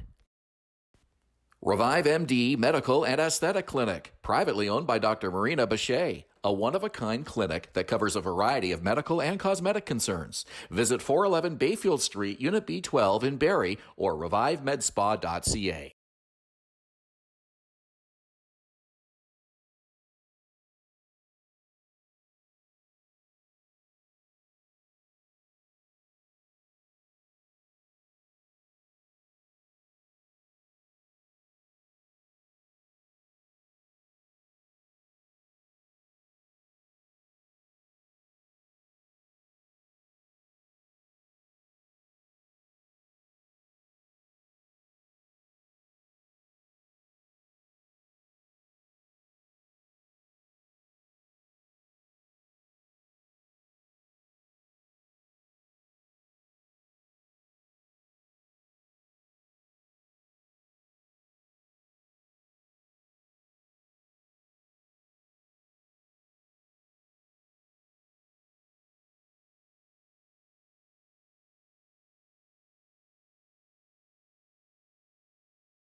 Welcome back to Vintage Throne Stadium. 8th inning is presented by Mr. Lawn Care and Landscaping, servicing Simcoe County for all of your landscaping needs. Aiden Russell takes the mound, but first, before we get to that, just want to mention that the Baycats are back playing tomorrow. They're in Hamilton for a 2:05 p.m. start. Aiden Russell on the mound, and back on the mic is Ben Davy. Thank you, Patrick. It is an 11-0 London lead here in the 8th inning, and the Baycats, just to give you an idea, had only surrendered 11 runs through their 4 wins coming into tonight's game. So 22 total runs against Barrie at the moment, and 11 of them, exactly half, coming here this afternoon against London. They were hoping they wouldn't get to the total number there for a few more days yet, but tough way to have the undefeated streak come to an end, but you put a game like this behind you, it's only 1 loss, it's still a 4-1 start to the season, and you move on. Yeah, especially with the game tomorrow, you have to do it quickly. And it's 2 balls and 2 strikes here to Robert Mullen. Mullen done plenty of damage this afternoon. And it's a good team. The London Majors are a really good team. So you adjust for the next matchup against them, but you can at least know that you are facing a really, really tough team.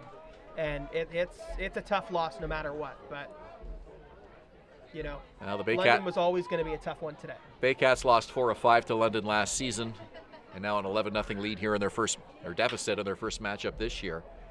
But this is a game that fans circle on the calendar. London is definitely a team that I'm sure all IBL teams, you want to beat the defending champs. Yep. When they come to your ballpark, you're going to be a little bit psyched up for them.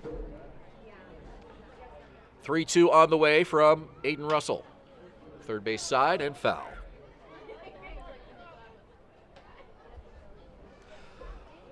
Russell, one of 3 Baycat pitchers who still have that 0 ERA. Aiden Russell and Chris Cox out of the bullpen have not allowed an earned run so far. Neither has Jason Aquino, now the lone starter without an earned run to his record.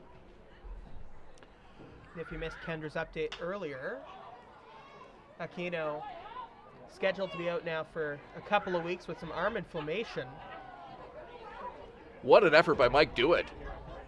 He went cruising over towards that London bullpen and reached over the fence, thought he might have a chance to make that catch. That Aquino injury is not seen as a serious one overall, so the team is hopeful they'll get him back sooner rather than later.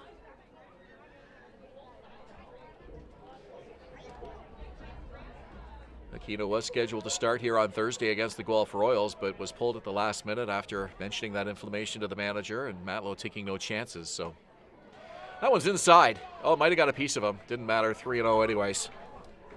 He's aboard. 4th. Check that. 5th time Robert Mullen has reached base today. Boy, he's done it all.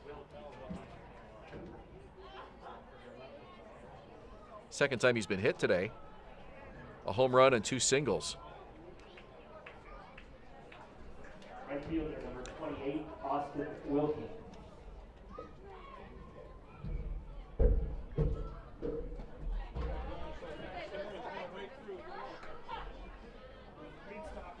Majors up by a score of 11-0 here. We're in the 8th inning.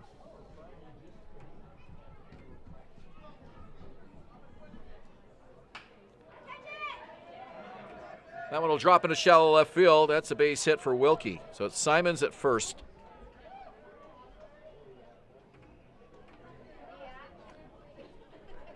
Wilkie is aboard.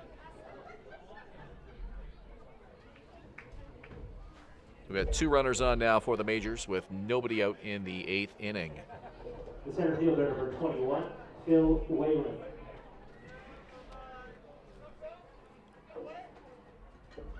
Whalen is 1 for 3 today, was hit by a pitch.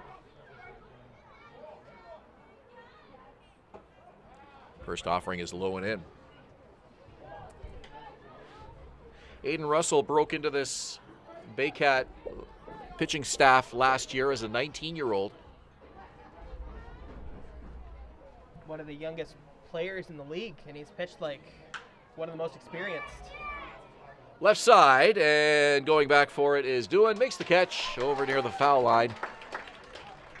And the runners stay put. 1 out in the inning.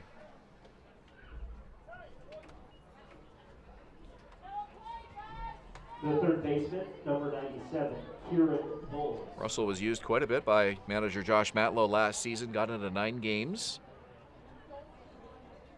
And a 1.80 ERA. Struck out 11 and walked just 1 through 10 innings of work. Very reliable out of the Baycat bullpen last season. Working with 2 on and 1 out here in the 8th. And the first pitch is high to Kieran Bowles, the third baseman.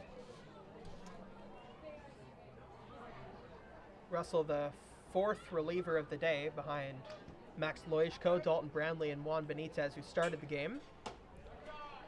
7 runs for the Majors in the 4th. 3 in the 6th and 1 in the 7th. 11-0. Top of the 8th inning. And 3 home runs in a league where you don't see a ton of home runs.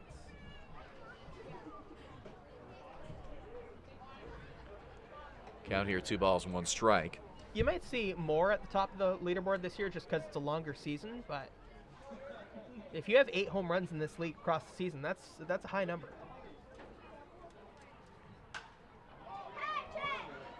Shallow right field. Hillier comes in, and he will call off Adama to make the catch. 2 out in the inning. And it brings the number 9 hitter, Keith Candell, to the plate, who has one of those 3 London home runs this afternoon. The shortstop, number 12, Keith Candell. Well, you mentioned the short turnaround. They're in Hamilton tomorrow, 2 p.m. for their first game at Bernie Arbor Memorial Stadium, and that'll be the first of 3 road games for the Baycats, so fans won't get a chance to see them again until you and I are here on Sunday night next weekend. And a call strike to start it off against Keith Candell.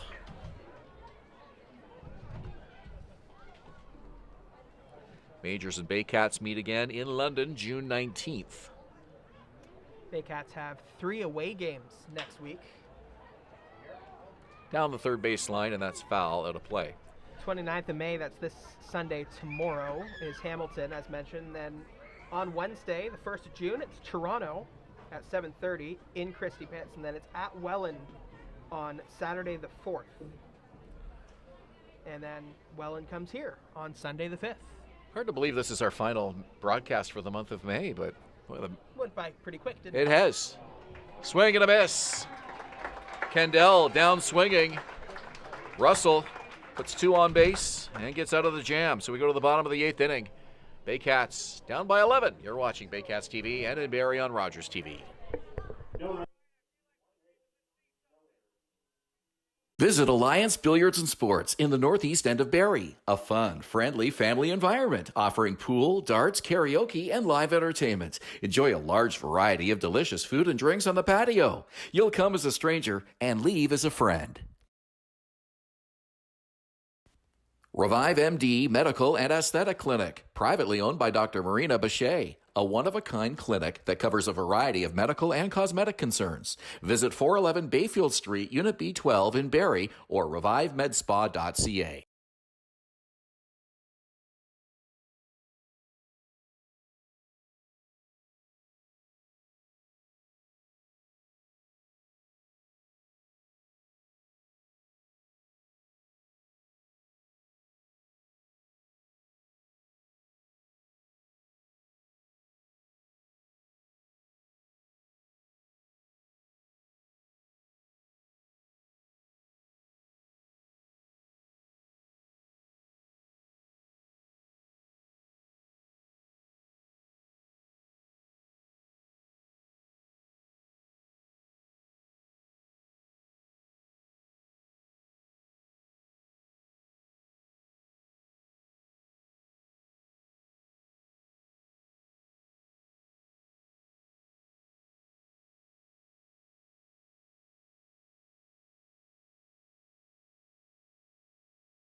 Today we'll receive a coupon on the way out of the ballpark for 5 free wings, courtesy of Buffalo Wild Wings, located at 139. Do we get a tag? Yeah, I can do it. Yep. Fans, the newly redesigned BarrieBaycats.com features more highlights, more game day info, and more about your team. Head to BarrieBaycats.com to get the whole game day experience. Mike DeWin standing back in to start the bottom of the 8th. And Ben Davy back on the mic to call the bottom of the 8th. And we'll get our first look at Pedro De Los Santos for the London Majors. Big number 32, the left-hander. Or excuse me, no, we got somebody else in here. Let me just see. No, that is Pedro De Los Santos. My apologies. Fly ball, and it drops for a base hit. It's picked up by Andrew Lawrence. Baycats get the leadoff man here in the 8th. Stewin's first time on base since the first inning where he was hit by a pitch, so his first hit of the game. De Los Santos, he was the best pitcher in the league last season. He was just unbelievable and a key part of the reason they won the title. It was him and Owen Boone at the top of their rotation, so he's back with the team now. I'm assuming, and I could be wrong, but I'm assuming this is his first appearance of the year, just to get him into some game action, stretch him out a little bit, and then he'll go back to the rotation. And now that he's back on London, they've got their top of the rotation back. We have no 2022 stats for De Los Santos, so it indeed appears that this is his first appearance of the year. And Point Streak has in his bio that he's a right-hander, but clearly that is not the case. So if anyone's listening that updates Point Streak, that's a correction that needs to be made. Lefty-lefty matchup here against Ryan Rio. Baycats trying to crack the goose egg, and Rio swinging away. That one's going to stay in play, and it's caught by the third baseman, Kieran Bowles. Bowles has done a good job today. Made a few really, really nice defensive plays. Nice running catch there for the first out of the inning. And it brings second baseman Adam Odd to the game, or to the plate. Odd, a first-year Baycat. Got the start here on the season opener against Toronto. Played first base that night. He's on the field at second base today.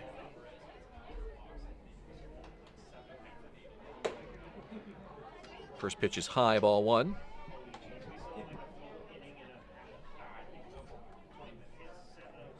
De Los Santos, 32 years old, out of Santo Domingo, Dominican Republic. 6'2" left-hander, staring down the runner. Here's the pitch. And holding his swing is Odd. The count is 2 balls, no strikes. Pedro, a former Toronto Maple Leaf. Pitched 3 seasons at Christie Pitts before joining the majors for the 2021 campaign. I wonder if he was teammates with Adam Odd, who is also a former Toronto Maple Leaf. May have been teammates in that first year.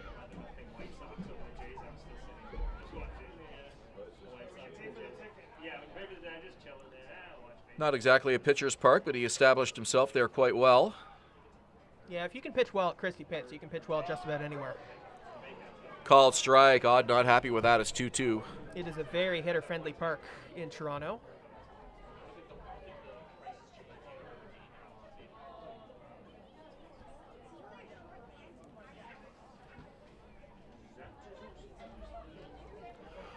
One away here in the bottom of the 8th. Pitch on the ground, third base side, and it goes through the legs of Kieran Bowles and into left field. So 2 on for the Baycats with 1 out. Bowles had such a good defensive day. And you had just mentioned Yeah, that. You had just highlighted his strong defensive output today, but that'll be London's first error of the ball game.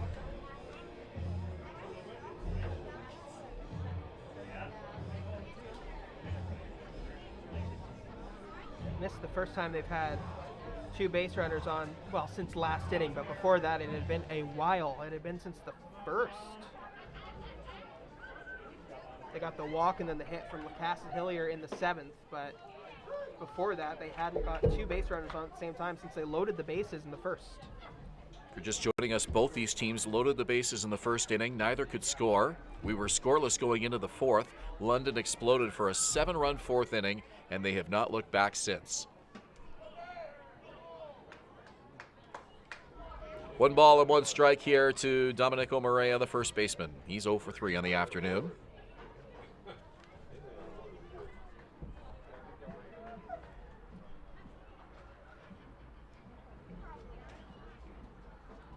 Good scoring chance here for the Baycats. At this point, you just want to break the goose egg, get a number on the board here.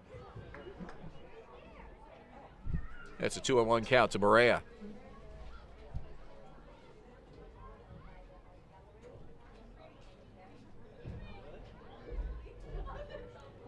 Sun's starting to get a little bit brighter down the first base side. It's been a nice warm afternoon here at the ballpark for these fans. And then it went a little bit colder as the game went on and the clouds started to cover the sky a little more. That's a tricky bounce, isn't it? It ate up Chris Mcqueen, and rounding third and coming in to score is Mike Dewitt, and the Baycats have a run. It's 11-1 London. Well, who would have saw that coming? Back-to-back errors, unless they rule that a hit, but that would be a tough one to call an error just because it took such a tricky bounce. If I was scoring that, it would be a hit, but I understand both points of view a little bit on that one.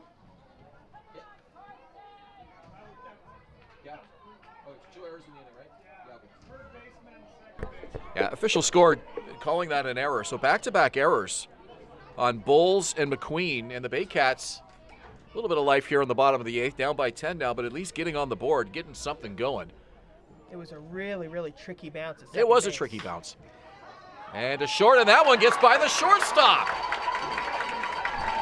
They're going to send Adam on. Here's the throw to the plate, and on is a dead duck. No chance there. He didn't slide. He just basically ran right into the tag.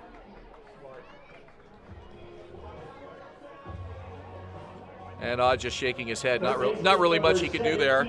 See, that one's more like an error to me than the last one, personally. I understand both points of view. I do. But the one to second base was a tricky bounce. The one to shortstop looked more like an error to me just because he was right in front of the play. And the bounce, it was tough, but it wasn't as tough as the one to the second base bag, in my opinion.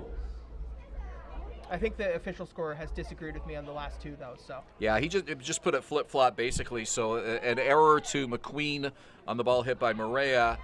That hit by Burns is going to be credited as a single. So it's a little bit subjective, and both could have gone either way. In any event, the Baycats making a little bit of noise here with 2 on, 1 run in here in the 8th inning, and this is Evan Souls up to bat for Brendan Cauley in the number 7 spot. So pitcher Evan Souls will make his first plate appearance of the season. I don't recall him having an at-bat last year. He started a couple of games. He played third base for at least one game on a road game. That was the game where they had a few injuries at the same time, and Josh Matlow actually was in the batting order alongside Souls and Hillier, I believe.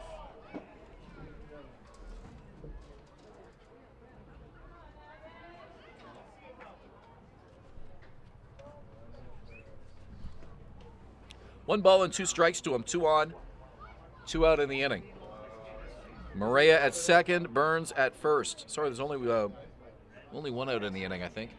Ball gets away from the catcher, runners advance. Well, Rio popped out, and then Odd was thrown out. Odd thrown out at home, so correct. It is 2. We got the wrong sign-up. Same number as the guys at the bat. We're all on there for our guys. Pull up 46. No music, no music.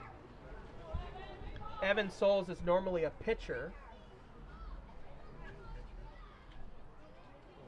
Left-hander Pedro De Los Santos with a 2-2 pitch. Swung on and missed. And that'll do it for the Baycats in the bottom of the 8th, but they get on the board. It's 11-1 London as we head to the top of the 9th. You're watching Baycats TV and in Barrie on Rogers TV. 1 run on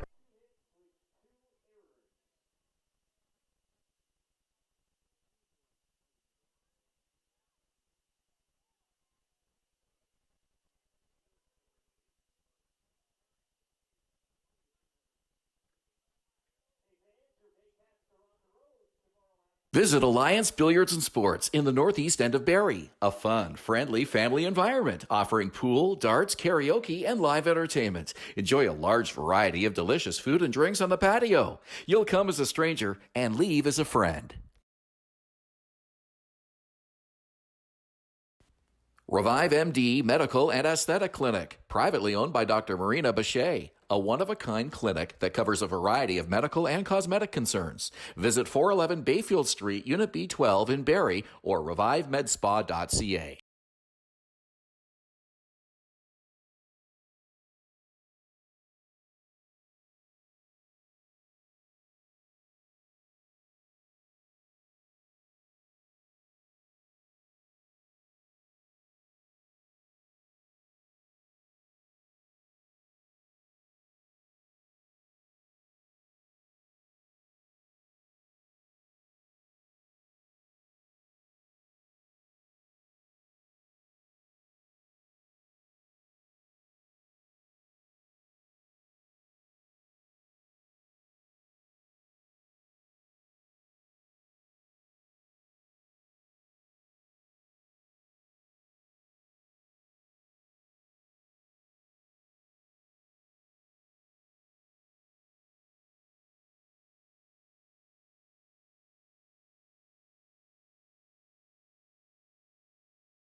Welcome back to Vintage Throne Stadium. That's Ryan Rio on the mounds. So we have our first position player pitching moment of the season. Number 27, Ryan Rio. So Rio on the mound, Evan Souls, who has played a little bit of third base last season. Normally a pitcher, but he is in at third base to replace Brendan Cauley. And they'll be facing Andrew Lawrence. Ben, Davy? So we got a first baseman on the mound. Rio with a little shimmy shake there. Fans loving that. And the pitch is a called strike to Andrew Lawrence. Ninth inning is presented by Mr. Lawn Care and Landscaping, servicing Simcoe County for all your landscaping needs.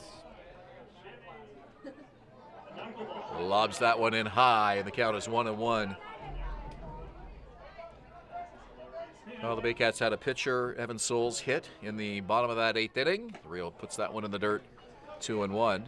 Souls now at third. Had a pitcher in right field all afternoon in Brendan Hillier, and now a first baseman on the mound. This is the sort of thing you see happen in a 10-run game in the late innings. I wonder when the last position player pitching moment in the IBL was, because you don't see them very often. 3-1 from Rio. And I mean in cases where they're not both a pitcher and a position player. So I'm not talking like a Hillier or a Souls where you occasionally see them in the field. I'm talking like a Rio where he's a hitter. Right. Fans want a strikeout. 3-2 on the ground foul. See, that's a case where the slow velo from Ryan Rio actually benefited him there because he was looking for normal timing at the plate. Are you surprised? I mean, it looks like we got about half the crowd still here from the start of the game. 10-run game. This one hit to left field. It's a base hit. Andrew Lawrence aboard to lead off the top of the 9th inning. And if you're London, this is a situation where none of these guys want to be embarrassed by being, retired by a position player. Number 6, Chris. But it's also an adjustment because you're facing such different velocity from the rest of the game. Like Benitez has minor league baseball experience. He pitches really fast. Guys like Russell have been pitching well, fast, and with good movement. The one thing when you bring a position player into the game and you're losing by 10 runs, you know the other team isn't going to be mailing in any at-bats. Nobody wants to be retired by a position player. And fans wanted that call, but it was clearly high. A ball and a strike to Chris Mcqueen. He's had a terrific ball game. He scored twice, doubled. Big double in part of that 3-run 6th inning. That one goes to the backstop. Lawrence thought about whether or not to take second in a 10-run ball game, but he goes ahead and he takes it anyways.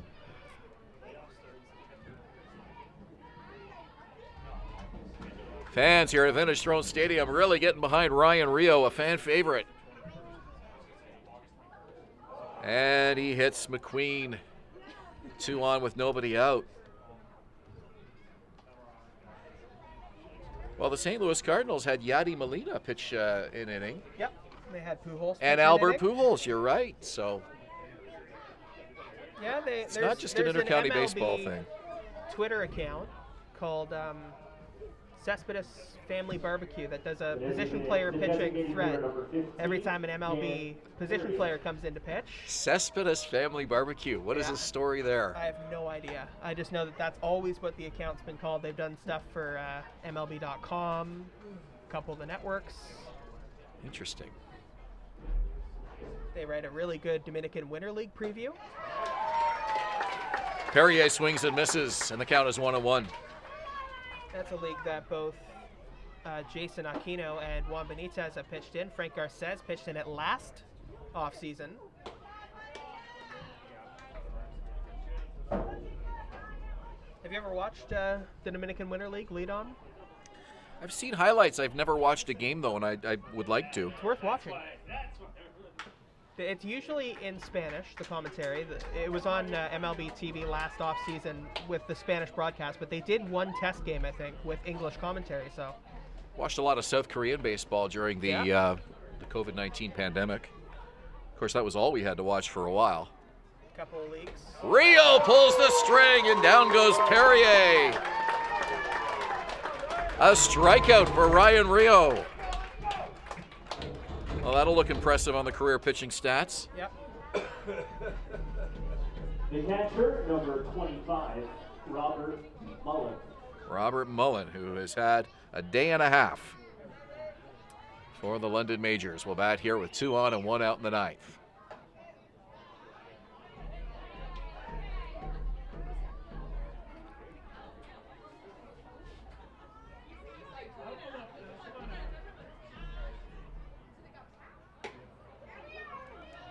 Count 2 balls and no strikes. Oh, this is fun for the fans and fun for Ryan Rio too, I'm sure. He wouldn't be out there if he didn't say to Josh Matlow, hey, I'd like to give it a try.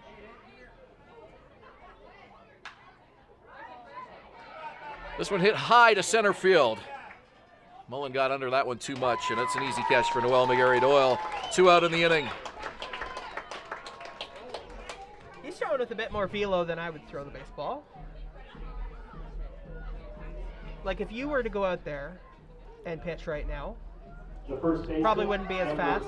If I were to go out there, it wouldn't be as fast what Rio's bringing. No, that's why you and I are sitting up here and they're down there. Yeah, I assisted with helping open one of the gates here, and I think it was at that point where everybody around me realized that I was never going to be a member of the Barrie Baycats on the field. Well, if I could throw one ball as fast as Ryan Rio's throwing them right now, I probably wouldn't be able to raise my right arm tomorrow morning. 1-1 count here to Evan Simons, who came onto the game, first base for Taylor Wright. Have you played much baseball or softball in the past? Just a lot of sandlot baseball as a kid. Yeah. I never played organized baseball, actually, but lots and lots of weekend afternoons out on the diamond with neighborhood kids. This one's hit deep to right field. Brandon Hillier going back, misplayed it. It's over his head and it's off the wall.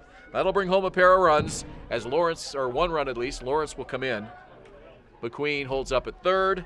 It would have been 2 in a normal situation. You read that off the bat correctly. It's just that they weren't running at full speed. You don't want to hurt yourself running in a situation like this. And just not running up the score either, so a class act by the London Majors in a 12-1 ball game. Lawrence will score, McQueen at second. Simons in with a double. And this one hit to short. Gobbled up by Carson Burns. Throw across the diamond for the out. Majors add to their lead. They're up by 11. We go to the bottom of the 9th inning. Ryan Rio getting a huge ovation from this crowd. Teammates out of the dugout to give him high fives as well as he heads off. You're watching Baycats TV, and I'm Rogers TV in Barrie.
Welcome back here in the bottom of the 9th inning now, 12-1 for the London Majors. Pedro de los Santos back on the hill. We have a correction to make. Thank you to, again, the London media team for helping us out with this one. He actually did appear in 1 game this year. It's just not official yet because it was the suspended game from opening day. So when they finish off that game, his full stats from that appearance will be official and account toward his 2022 stats.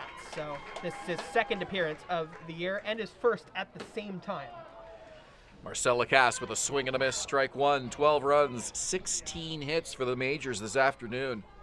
2 hours. Baycats a run on 6 hits in 2 hours. Majors with back-to-back errors in that 8th inning. Fly ball high, center field or left field. It's Andrew Lawrence making the catch. 1 out in the inning.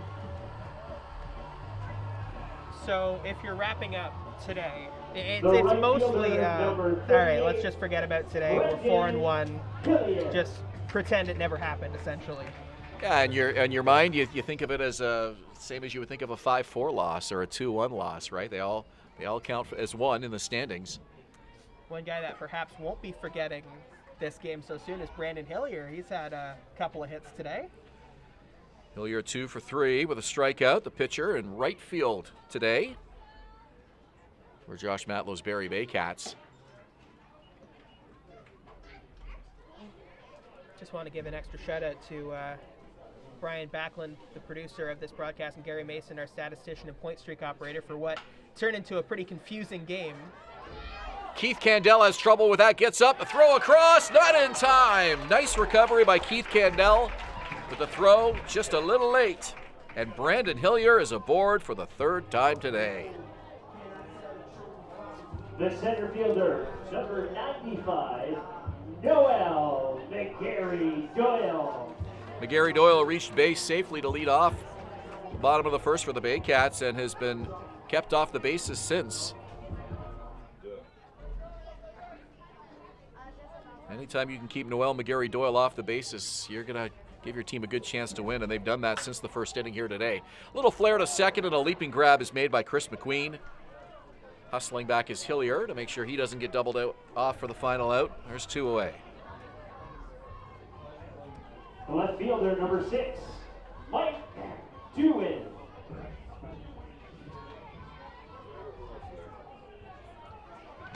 I still like the SpongeBob theme song. Well, we'll see if it returns in his next game here at Vintage Throne Stadium. I have a feeling he'll be submitting his walk-up song pretty quickly. Yep. We got to play something, so I'm sure that was all they could find. Yeah? Honestly. I mean, they could just go down like the SpongeBob movie soundtrack. They literally ran out of songs available to play, yeah. And that was there for Mike Dewin, so.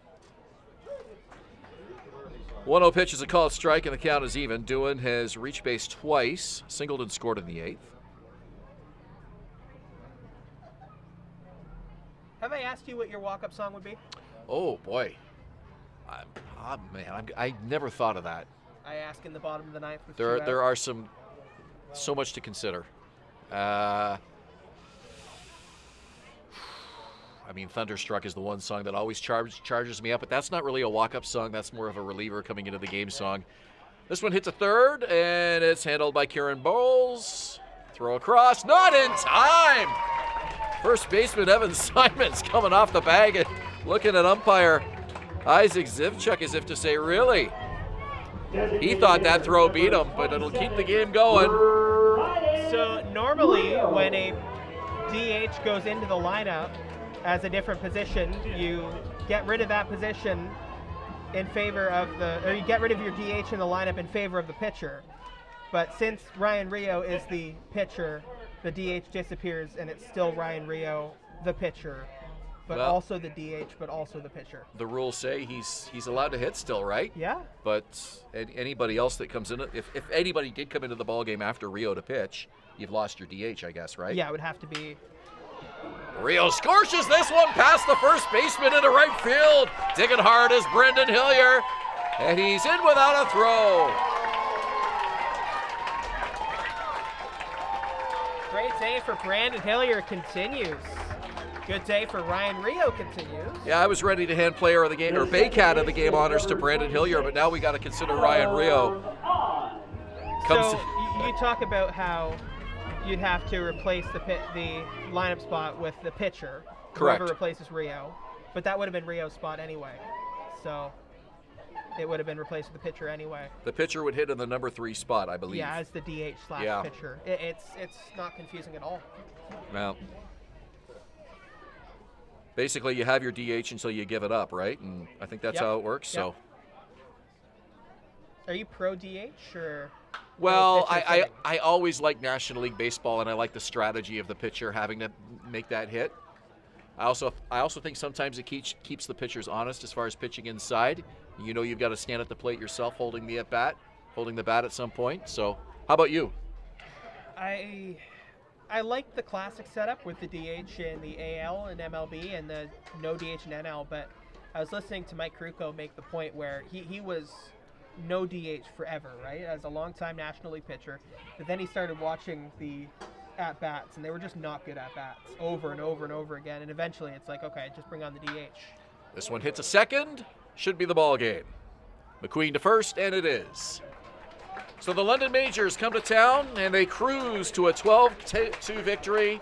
Baycats fall by 10 in a game that they're going to want to put behind them quickly and get ready for Hamilton tomorrow afternoon. Yeah, London just did everything right in this game. They hit a bunch of home runs. They had good contact throughout the entire thing, and they didn't give up much of anything from the Baycats offense. So Majors go up to 3-1. They look like a really good team again this season, and the Baycats, they're still 4-1. They have a game tomorrow. They'll probably be just looking to forget this one as quickly as it happened. 12 runs on 16 hits for the Majors, 2 runs on 9 hits for the Baycats, each side making 2 errors in the ball game. Our next home broadcast will be right here at Vintage Throne Stadium a week from tomorrow night, our first Sunday night baseball game of 2022, as we welcome the Welland Jackfish here to Vintage Throne Stadium in Springwater. For Kendra Droyle and Patrick Melbourne, I'm Ben Davy. Good night from Vintage Throne Stadium in Springwater. We'll talk to you next time. Tickets at Barrie